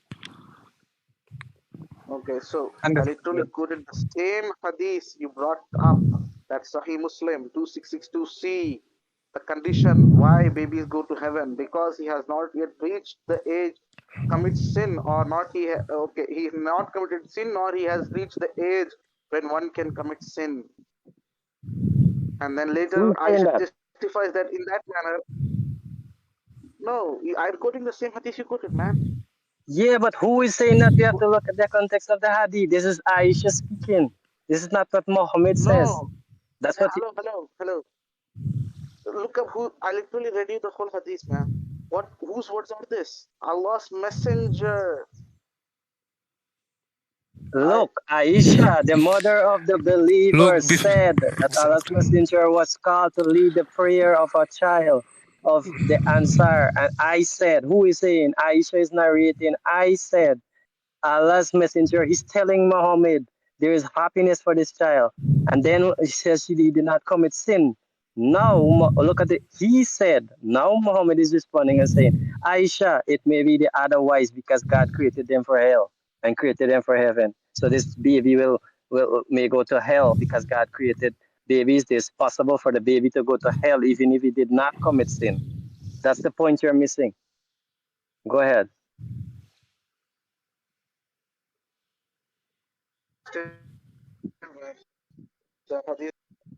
Bro, that was talking about the futures, yeah. It was not talking about a dead baby. It was talking about a baby who is still born and it might commit sins. Brother, no. This is a funeral. This is a funeral. They're attending a funeral. The baby died. Aisha is saying the baby will go to heaven because this is a baby. What did he do? Nothing. Muhammad says no. It may be otherwise because Allah created people to go to hell even before they were born. That's the point. Actually, they're not addressing. Did you? Sure, you can go ahead if Haq is okay with that. I told you that there are two opinions on this. One is that there is a test in the day of judgment. Another, it will go to the heaven straightly. If it passes the test on the day of judgment, it will go to heaven. I'll pass you again. The baby did not have no chance to do any tests. The baby died. At the funeral. On the day of judgment. on the day of So the judgment, baby will it get will this? not. The baby will get this again on the day of judgment? Yeah, it will have a basic understanding of whether What kind of nonsense? obeying Allah's words or Is everyone hearing this? Or am following I the only Allah's one words. hearing this? Hack, come on. You could do better. You need to respond to this because it's your debate. Come on. Let's hear your point. This brother is saying some mumbo jumbo. One second, I will show you the hadith Edge, on please, baby going to heaven. First of all, 1 second. Please, Edge. We Okay, need sure. Act to We're waiting. respond on this. We need Act to respond on this. We're waiting on Hack to respond. Okay, so yeah. So You can take the your time. hadith, the same thing is quoted that Aisha radiallahu anha said that he's from the birds of paradise. So Prophet Muhammad said that there might be the other way around. Might be otherwise. Might be. It doesn't mean that babies. It is otherwise. He didn't say it is otherwise. He said might be. It can, because for example. Why? Listen. I'll pass you now. Let's zoom in. Why will it be otherwise? Listen, no, you're going to skip it over. Why will it be otherwise if he did not commit sin? Answer that. I'm not going to skip. Okay, answer it. Why will it be otherwise if the baby did not commit sin? Why will he go to hell? Why will it be possible for you to go hell? Answer that. I'll explain you the complete point here. Listen. So, if it's a way of speaking, like example, like let's say that the windows of Tesla's Cybertruck are indestructible. But I say that it might be otherwise as well, because it might break, because I cannot prove that it. So I'm saying in an example type way. There might be other ways, right? There might be. I'm saying that. So Prophet Muhammad is saying that you shouldn't testify. So Muhammad don't know. There might be. So you see, you're making an analogy which is not even linked into this. This is dealing with morality, being good or evil. You're going to go hell or heaven. Is he making a clear statement saying there's a possibility for this child to go to hell even he did not commit sin? Yes. Why? No.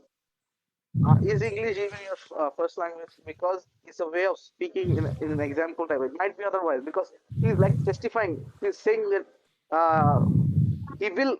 They will. There is no other chance. So this prophet is saying you should not testify anyone. Otherwise, it might go it might be around. So it's not like Prophet Muhammad didn't know that. He's just saying in a way that there might be other. You are not there to testify that. But if I say that flying in air is impossible. But he asks you why. Say flying in air is impossible. He asks you why it may be otherwise. Exactly why. That's the reason he's not answering. If the child grows and he commits no, sins, the child is dead. The child is dead. The child is dead. The child is dead. Come on, bro. Read again. Okay. It is because we are not allowed to make bold statements about the child which go to heaven or not. We are not allowed to make a particular person to be going to heaven or not. That's the reason. For example, I know all the Muslims will eventually enter Jannah, but I shouldn't say a kafir will enter hellfire, because I don't know whether he will enter hellfire or not, as he might become a Muslim and he will enter Jannah. That's the reason. It's predestined. The hadith I posted earlier is predestined. Whether you're a Muslim and you do the good deeds, you can still go to hell because Allah destined you. Allah destined you to commit the deeds of hell, and this baby did not commit any sin. It's a process, It's not something. You're not listening. It's a process, actually. It is not something which is. He said like this, it will happen like this. It is not like that. Edge, please listen. Muhammad doesn't know what he's saying about. That's simply what you're saying. Muhammad is ignorant. He's speaking. The Quran says you have to take what Muhammad says, and this is what Muhammad is saying. Allah is teaching. So you either accept this or you reject it, and this shows that Islam is false, because a child does not commit any sin. A child does not have the knowledge to commit sin, and that child should go to heaven. But Islam is teaching that a child should go to hell. do not make bold statements about someone who will. This is Mohammed. This is not me. I'm not making the statement. This is Mohammed. Come on, brother. Please, Come on, please listen. We're just reading. What we're doing here, we're just reading. We're just reading. I have a hadith. We're just reading what the other I want said. her to answer me. You said you don't have much knowledge. Let Hak answer, because you're going all over the place and coming with some excuses. I asked you, why is this child going to go to hell? The child did not commit an act. The child died. We're not speaking about someone who will get tested, someone who will grow. This, that. No. Why is it so hard to answer? Edge, please let Ak respond to this. Hak. On the day of Edge, you don't listen. Have a test, right? I don't understand actually. I said let Ak respond to this. Oh, you told. Just mute him, brother. Mute him, and we will debate you after if you want. No problem. Hak, do you have any response or no? I started speaking and then brother started speaking. Sorry, because my mic and I was like, let the conversation finish. So yeah. So this hadith doesn't prove you that a baby will go to hell. I ask you one thing. It doesn't. Again. It will go to hell. It might. Brother, let Hak respond. Hak, go ahead. Give me a straightforward command from the hadith where Prophet Muhammad says that a baby, before he reaches the age of where he understands everything, if he dies, he goes to hell directly. I show you multiple hadiths where it's the same thing. The one who even does good deeds will go to hell. Will go to hell because Allah destined him to go to hell before he were born. You want me to show you that even the act of Adam, he committed the sin because Allah made him to commit the sin? Everything that we sin is from Allah. Do you want me to go through all of these hadiths? No. You're actually acting like atheist now. This is what kind of atheist? You're trying to escape from nothing. This you is don't what, have an answer. Say it. You don't understand it. This is what your prophet said. It may be otherwise because God created for paradise those who are fit for it while they were yet in their father's lungs, and created for hell those who are to go to hell. He created them for hell while they were yet in their father's lungs. This is what your prophet said, my brother.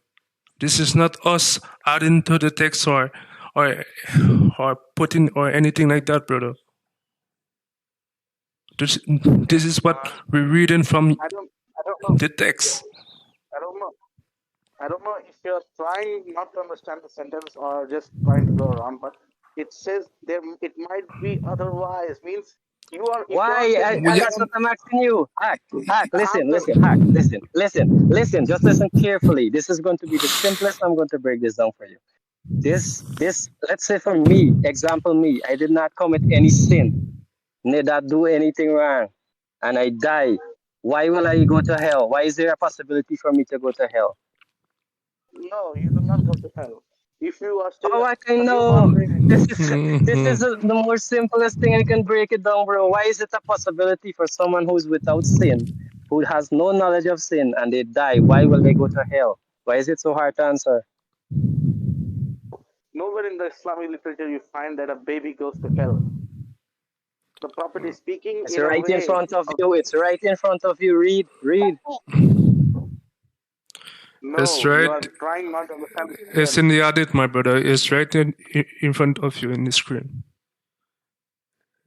If you don't have an answer, so you can get back to me. But don't say it doesn't say that when it says that in front of you. Everyone can see it. We need you to be honest, my brother. Please look bad. You're making his don't look be bad. dishonest. If you don't have the answer, say, yeah, just say it. If you don't have the answer, say you don't have the answer. You don't know why someone will go to hell because their baby died and they did not commit sin. Just say you don't have an answer. Which you are not trying to understand.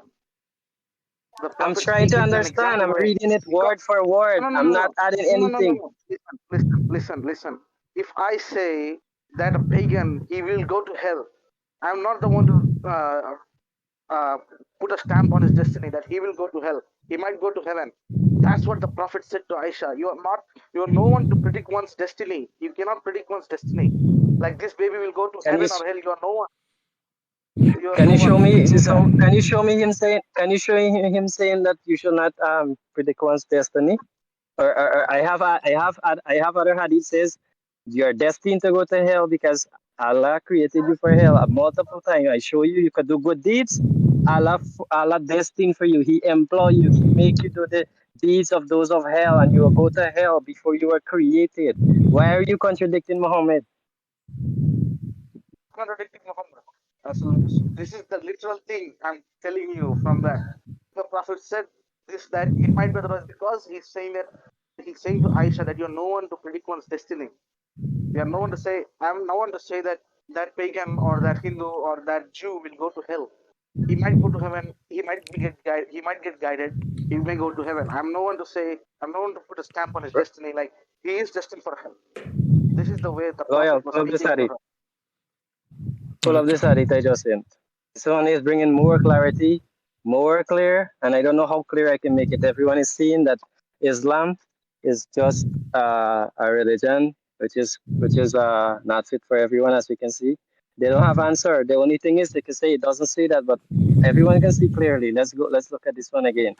So this is speaking about the person who's been created, and he's going to destine them to be what they are to be. And look what he says here.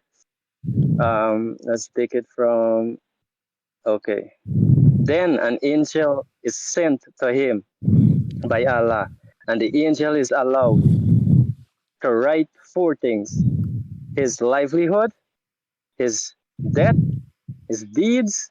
What is he writing? His livelihood, his death, his deeds, and whatever he will be wretched or be a blessed one. So here he's been creating the person, whoever it is. He's saying he's creating them, whether they will be blessed or whether they will be wretched. And then the soul is breathed into him.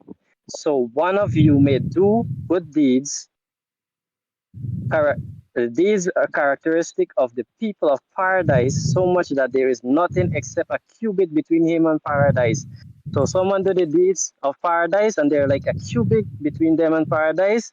But then what has been written for him decides his behavior.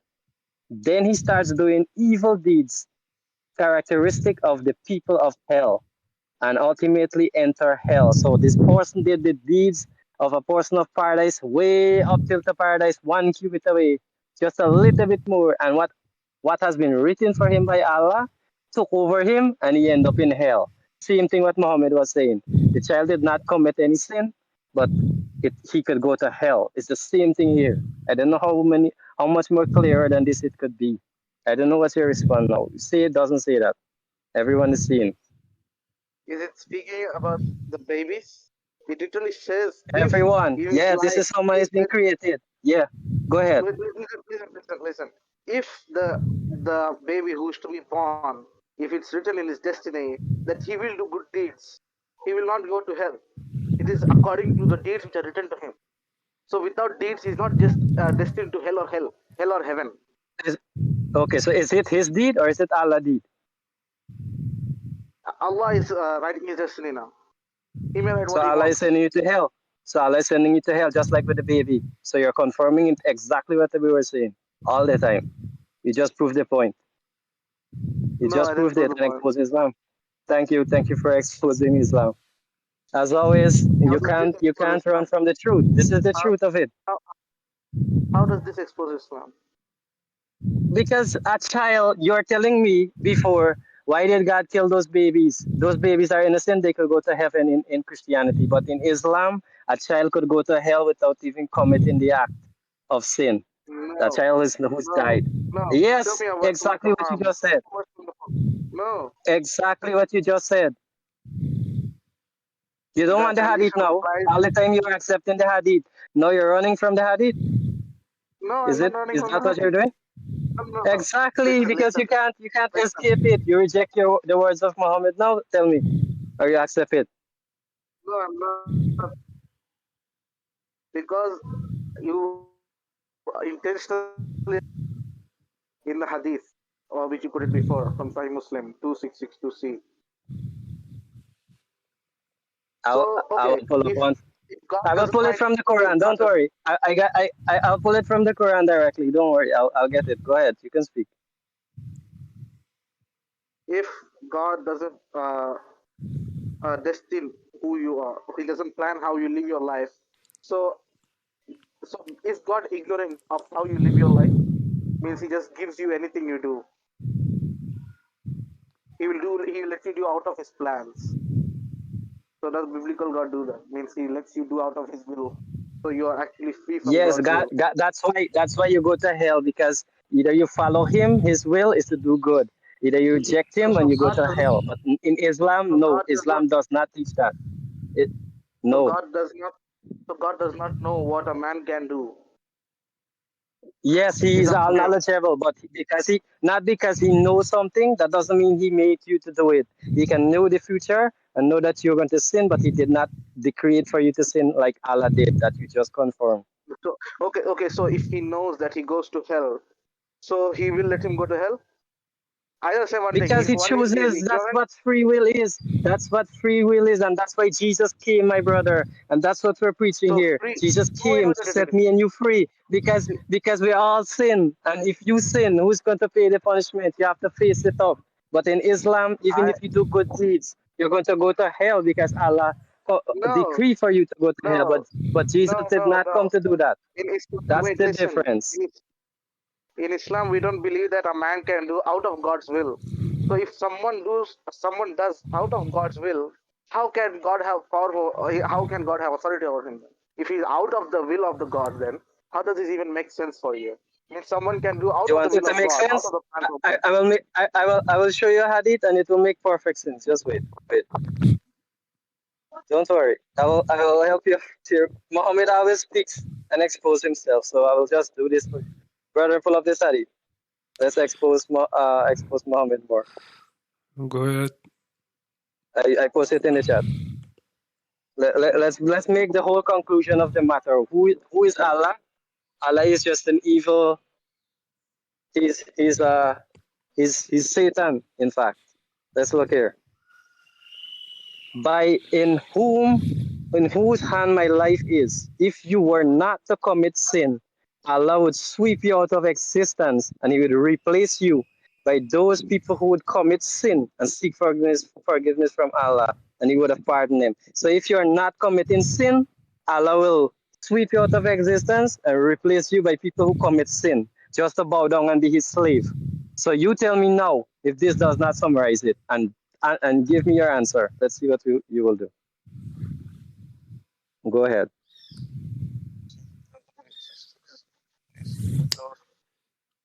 Ak, we don't hear you too good. Your mic is slow. What are you trying to prove from this hadith actually? Oh, you don't know? You don't know all this time we're speaking? Come on, brother. This is saying the same thing. If you don't commit sin, you just told me that Allah is he has control. This is the control he have. If you don't commit sin, he's replacing you with people who commit sin. So if you're a good person, he's going to replace you with sin, with someone who commits sin, just to be his slave. Is this what you live your life and believe? Is this what God is about? Justice? Because you're doing good deeds, He doesn't like it. He wants you to commit sin so you can go ask Him for forgiveness. The same thing that I'm telling you. If you do good deeds, you will do the deeds of hell and you'll go to hell because He destined you to do it. And if you No, don't do good deeds, He will make you to do good.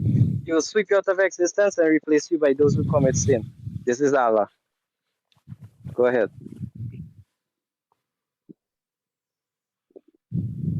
this is not what hadith means that he just wants you to sin. Go They're ahead. saying that all the other beings, let me explain, all the other beings except humans are just destined to do one thing. Like animals, cow he's destined to do one thing, he's destined to do one thing. So if Allah had made humans to just do one thing, just because Allah likes to forgive people. So if humans were only destined to do good deeds or just again be righteous and always worship Allah, so he would always he would always want to forgive, but there will be no one to forgive. That's why this Prophet Muhammad doesn't say that if everyone is sinless, he will sweep them out. No, it says that if the humans were pre-planned in a way, or like like if the humans were literally programmed, every human was programmed. If every human is literally programmed to do in a way, I'm actually explaining the complete context. The context is not necessary to be in the sentence, dude. Do you even know that? Your voice is breaking up a bit. Can you repeat that? The last part. The context of a sentence does not need to be written there. I'm telling you what it literally means and how it context works. Yeah. Is it just me or is it his voice? You can respond. Again, repeat, please. Sorry. Is my voice audible right now? Yes, we can hear you. Okay. So what I'm saying is that he said that while I'm explaining the context of this hadith right now, he says that where is written there. So I'm saying that the context is not necessary to be present in that very sentence which we are reading. So this hadith doesn't mean that. Wait, what? Okay, well, so it was not me who disconnected. Sorry. Okay. So what this hadith is actually saying is that if everyone was sinless, Allah would not like that. No, that's not what it says. If the humans were programmed in the way the animals are, if they are to do only one thing, only worship Allah and be righteous in their life and just do that, it would be same. There will be no difference between an animal and a human being because they both are just programmed to do one thing. So this way says that if humans were just programmed in that way, Allah would Allah, one of the sifat of Allah, the all forgiving, will be still left like that. So that's why He made humans to do sins and then ask forgiveness from Him. So because Allah likes to forgive people, He actually so that's why He gave the humans the way to choose between good and Did you just say wait? Did you just say He made humans to commit sin? He gives the freeness for them. He may allow them to No. The hadith says He will make them. He will replace them by those who commit sin. The next hadith says they will do the good deeds and they will do evil deeds because it has been decreed and destined for them. So you're not saying the truth. It might be the same thing occurs here, because if one man even if he is destined to do one thing, Allah may change his destiny. He may guide him. So you cannot say that Allah will only do this, Allah will only do that. You cannot say that actually. But you're saying that He will guide him, but according to the Quran, Allah said that He guide who He wants and misguide who He wants as well. No. The word means let astray. He doesn't misguide him, but lets him astray. It means He leaves him to his will. He just leaves him to him. He leaves him astray, up to him. But He wills those whom He wills to guide, He guides them towards Him. And those who don't want to, and those who He don't want to guide, He misguide. No, He doesn't misguide him. He just leaves him astray. He leaves up to him whether he chooses to be guided or just wants to live his way. He leaves him astray. What the word is, it does not mean he misguide. Misguide is something else, that intentionally you misguide someone. That's not the thing. Leaving astray means you just let them go their way without guiding them. That's what the verse means actually.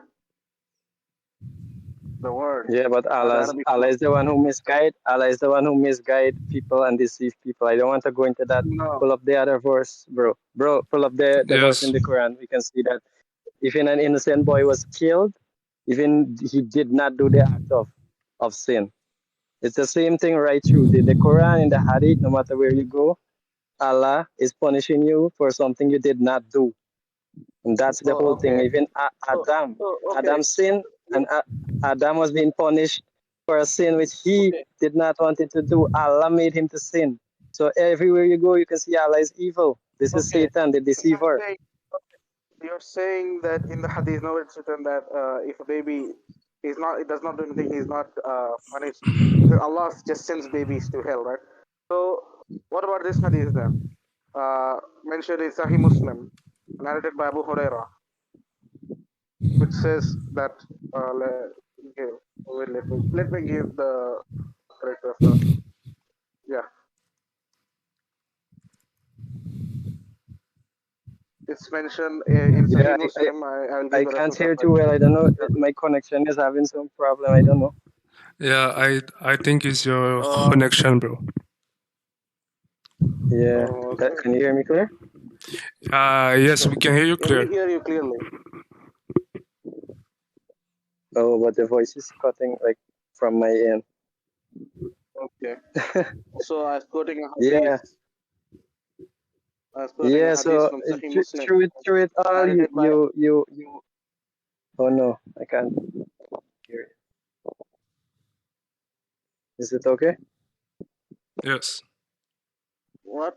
Yes, bro. We Yeah. can. Your voice. Let's just wrap it up, and probably if you want to continue, we can do it another time because I don't know if it's my connection right now. But yeah, from all that we said and showed, everyone can see clearly that no matter where you go, like Allah is the one who is causing evil. He wants it. No, He destined it, no. and the way that you're portraying Islam as peaceful, it is not. We went through those verses and hadiths, and everyone can see the truth. And as always, we will keep on exposing the lies and exposing that Islam is not the truth. You can judge for yourself. And I think the last time we spoke about Allah changing his law, and he did not even understand it. He even changed prophecy. We could have gone through all of this, but hopefully we can do another session and go through those points. So I might have to wrap up soon. Can I ask you questions, bro? Yeah. All right, let's just like keep it very plain and simple, right? So based on the hadith he gave you, where Aisha was talking to Muhammad, and Muhammad made it clear that she can't predestine where that baby will go because Allah is who predestines where they go because He knows what their life was going to be like while they were still in their father, right?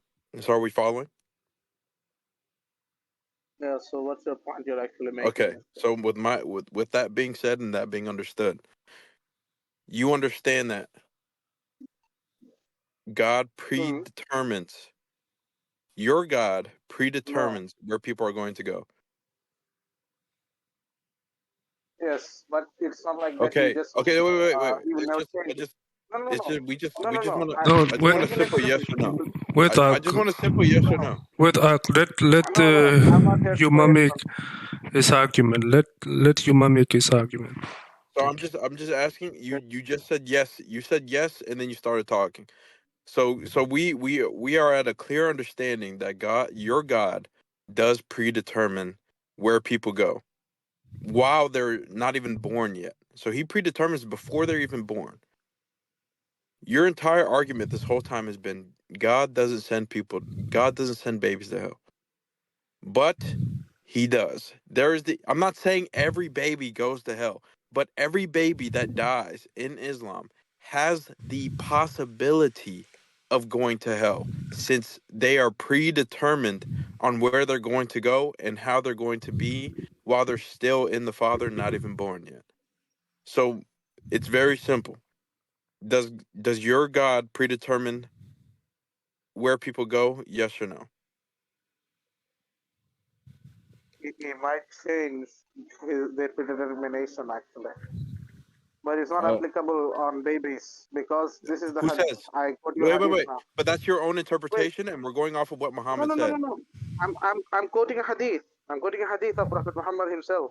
I was bringing Okay, up that, but Brother Muhammad Mustafa, contradicts himself with hadith multiple times. We're talking about this specific hadith. This No, specific this is hadith. not a statement, bro. This is not a statement of the Prophet that the children possibility. There's a possibility for babies to go to heaven or hell. It So is. it's It not a is. claim. It Brother, is. It's And not a it claim. very clearly is. It's been read to you multiple times.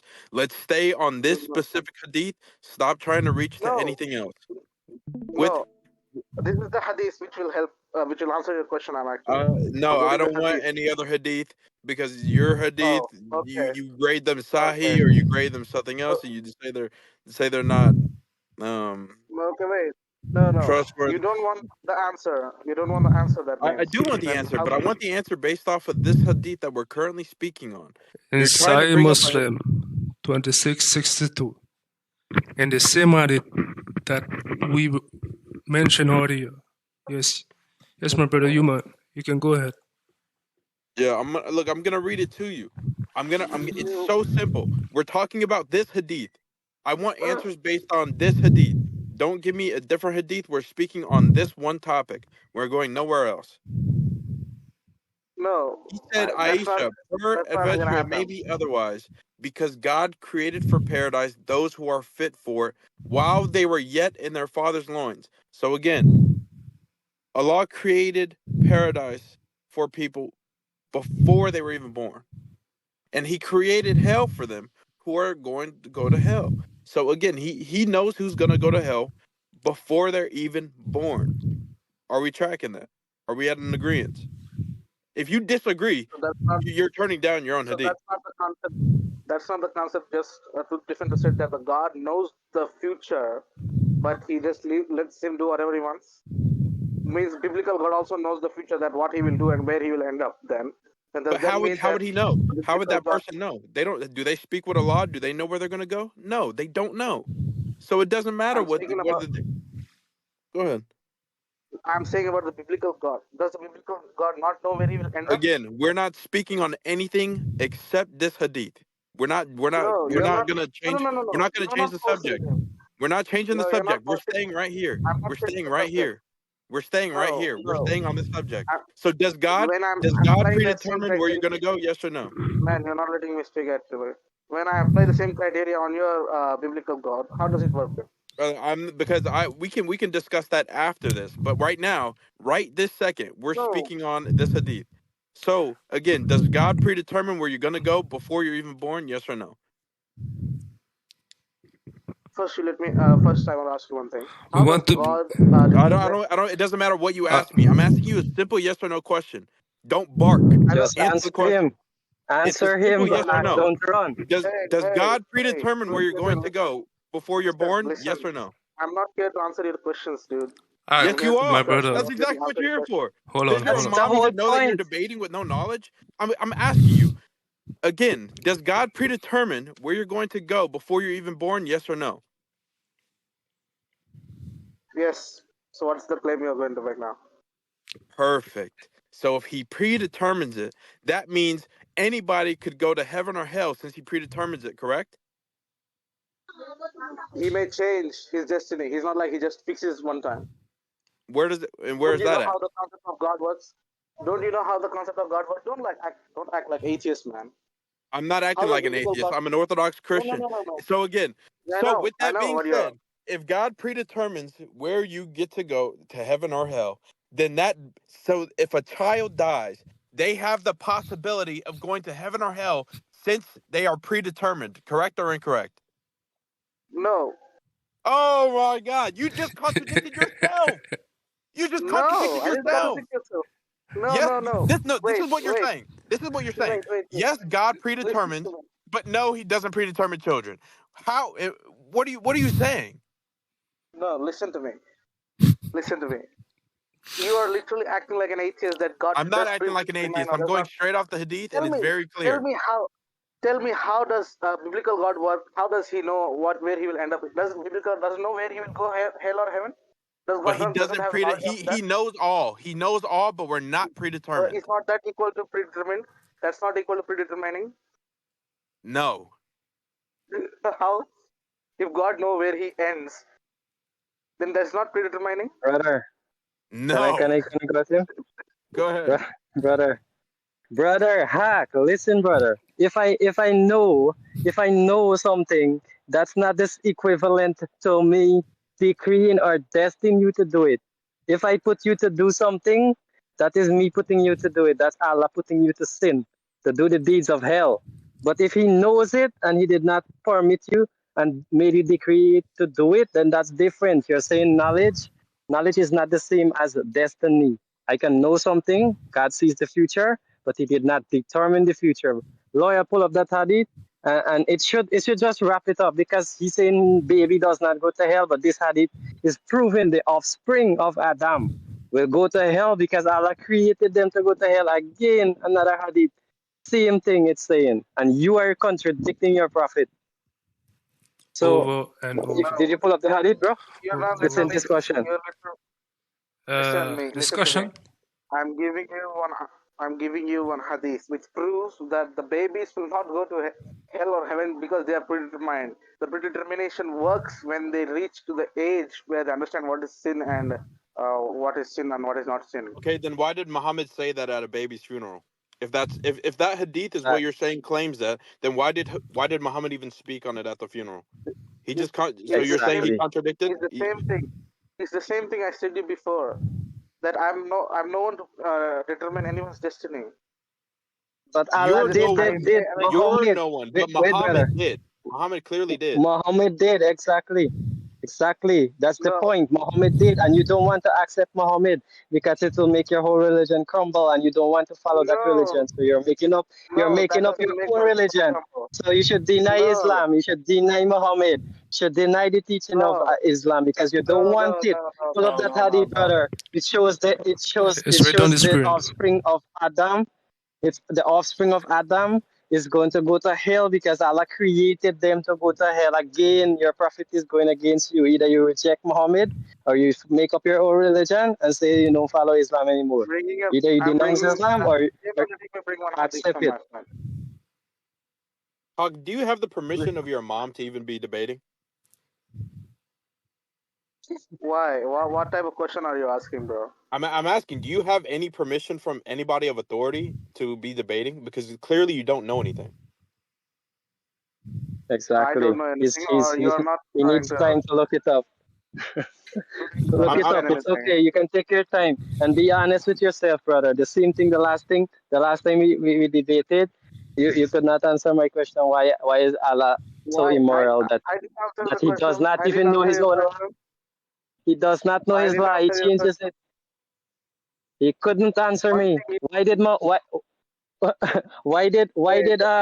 Muhammad change his law from woman to woman to life for life? Why did he change it? Like you forget about that one. So you want to go in that verse then? I can keep you on this. But we already exposed you on this. Like everyone can see how you have nowhere to go other than making up your own religion, and it's not Islam. No. So you can go. We can go ahead on this if you want. We can go ahead on this. Why did he change his law about murder? Why does someone kill a woman and then why is it abrogated? Did Muhammad not know this? Did Allah not know it? Before that in my stream. Bring that verse once. I will explain you now. I'll explain you that thing. Oh, okay. Wait, let me get that it. is not abrogated. The Prophet Muhammad, Allah did not change the law actually. He abrogated it. I showed you the tafsir. We got the word.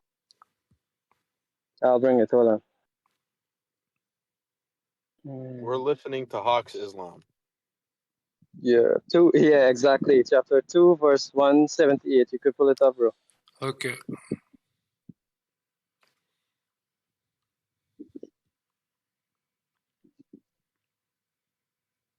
Actually, how long have you been Muslim, Hawk?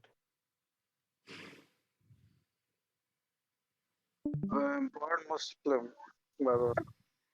Well, you need to be born again, my brother. Okay, you can see my screen?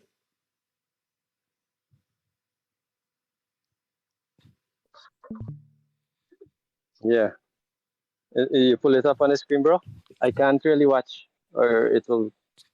My connection won't work too well. You said what? Chapter 2, verse. Chapter 2, Oh, 178. 178. Okay. Mm.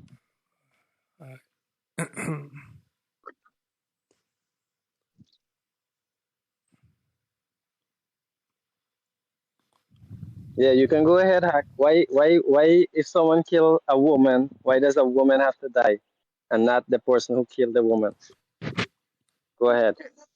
So again, we have to go and check the context of this verse. This verse was Okay, go to the revealed when tafsir. a tribe. Yeah, open the tafsir.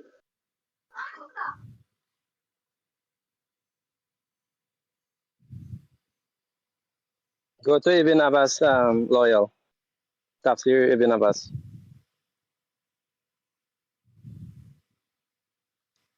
The cousin of Muhammad. Ibn Abbas.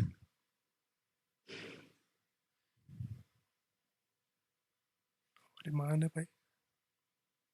Okay, I got it. It's right on top. Yeah. Yeah. Yeah. Good. So you can go ahead and read it. You'll see the verse has been abrogated because it's stupid. It doesn't make sense. And everyone was saying, what kind of nonsense is this? So he changes his law. Go ahead. You can read it. Okay. The reason why this verse was revealed is that when a tribe, when there was a war between two tribes, I can't remember their name right now. The two tribes in that war, they actually killed each other. One tribe was overpowered by other. So one of the tribe, when they accepted Islam, what they said is that we are going to kill a female slave for our man. They said we will kill a woman for our slave. They said we'll kill a free man for our slave. So they made some injustice kind of statements there.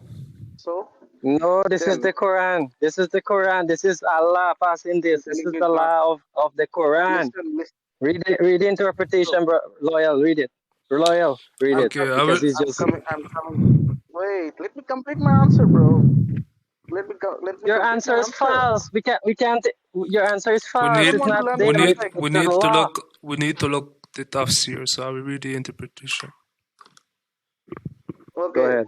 Okay. what tafsir are you actually looking at right now? You're looking at Ibn Ibn Abbas. Emi Abbas. Yes. So it's enough for you to read one tafsir. This is the cousin of Muhammad, whom Muhammad permitted for him to be the scholar of Islam. Are you going to reject Muhammad, scholar, or you don't like him? You see how you're picking Oh, and choosing. This that's is what I'm Islam. saying. This is Islam. We can go to the next one, but let's see what the cousin of Muhammad said. What the verse Read loyal. says. The word in the Arabic text comes as qisas, the law of retaliation.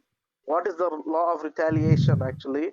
Is that you punish the one who has killed the one of you. It means you punish the murderer. Actually. No. Come on, You don't know brother. about qisas. That one, You don't know. that If you don't verse. know, just This don't verse listen. is loyal. Read it, Yes, yes. because he's just making up his own thing. Read it.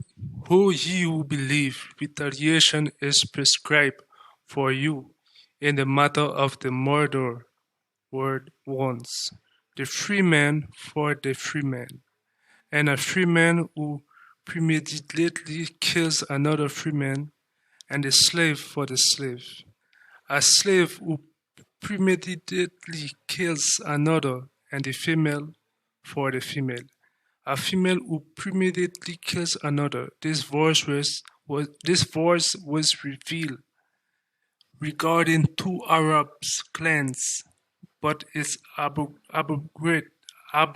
abrogated by the verse "a life for a life." Life. 5.55. Exactly. You see, it's been abrogated. It's been abrogated by 545. So the law did not make sense. A female for a female. He was trying to take the law of Moses, which says an eye for an eye, a tooth for a tooth, but he did not understand the law. Now the law is made a life for a life. It did not. It's been abrogated. Do you know what is? Just look up what is qisas, the law of retaliation in Islam. You go and read that, bro. That's what I'm telling you. It didn't make sense. It didn't make sense, so it had to be abrogated. Now I asking you, why did Allah change his mind on the law of murder? Why is his law changed? Does it make sense? The law of retaliation. The law of retaliation is set on you, meaning if a woman has murdered your woman, you kill that woman. You didn't understand the law of retaliation first. The qisas, the law of Yeah, retaliation. What yeah. retaliation? The female for the female, the slave for the slave. So if a slave been killed, you kill the slave. If a female, if I kill a female, you kill my female. That's why it's been No, replaced by a life for a that's not life. how it works. Why is it? So tell me, why is it abrogated? Tell me, why is it Right? abrogated? If it made sense, This is not abrogated verse. The same thing is repeated in bro, the verse which says bro, which is abrogated by. loyal, Yes. loyal. Did you read it right, or are we not Yes. reading right? We're reading right. We're reading right.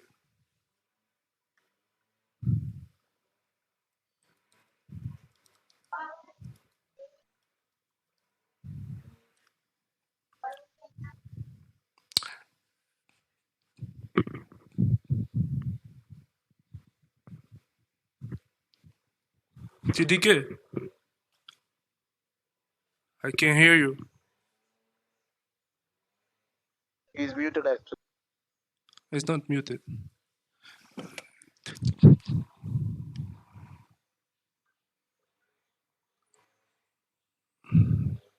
Maybe it's connection. Something's happened there. Okay, we need to wrap it up because I have to go in a few. Yeah, I received a call. That's why. Oh. Yeah. Yes. Yeah, so we can clearly see it doesn't make sense. There are multiple places where his prophecy failed, and then he says, "Now Allah has learned." He was telling them I believe I have to put up the verses. For so many numbers, they will kill so much. Then when he see they are failing, the prophecy failed. He says, "No, now Allah have learned about your weakness." We can pull that up as well.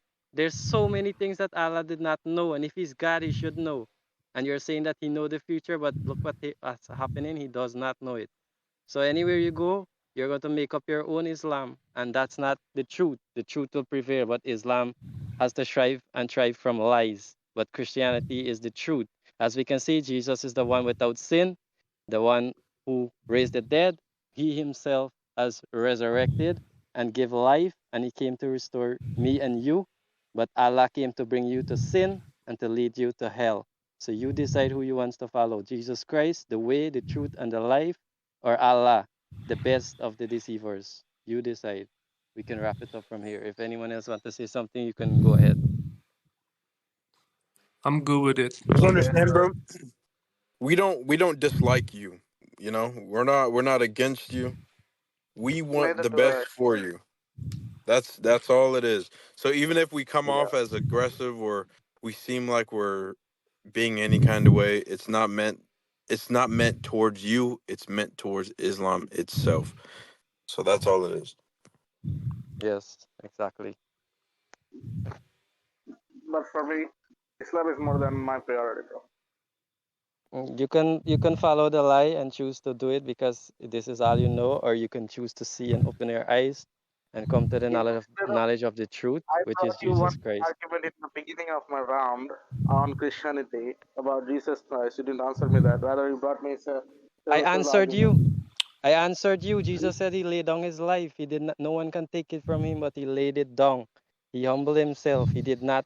He did everything God can do. He walked on water. He resurrected the dead. He opened the blind eyes. He did everything that only God can do, and he is the only one sinless, even in the Quran. So you choose who you want to follow: the No, dead man Muhammad, every prophet is or the sinless. living Christ who is in heaven, even in Islam.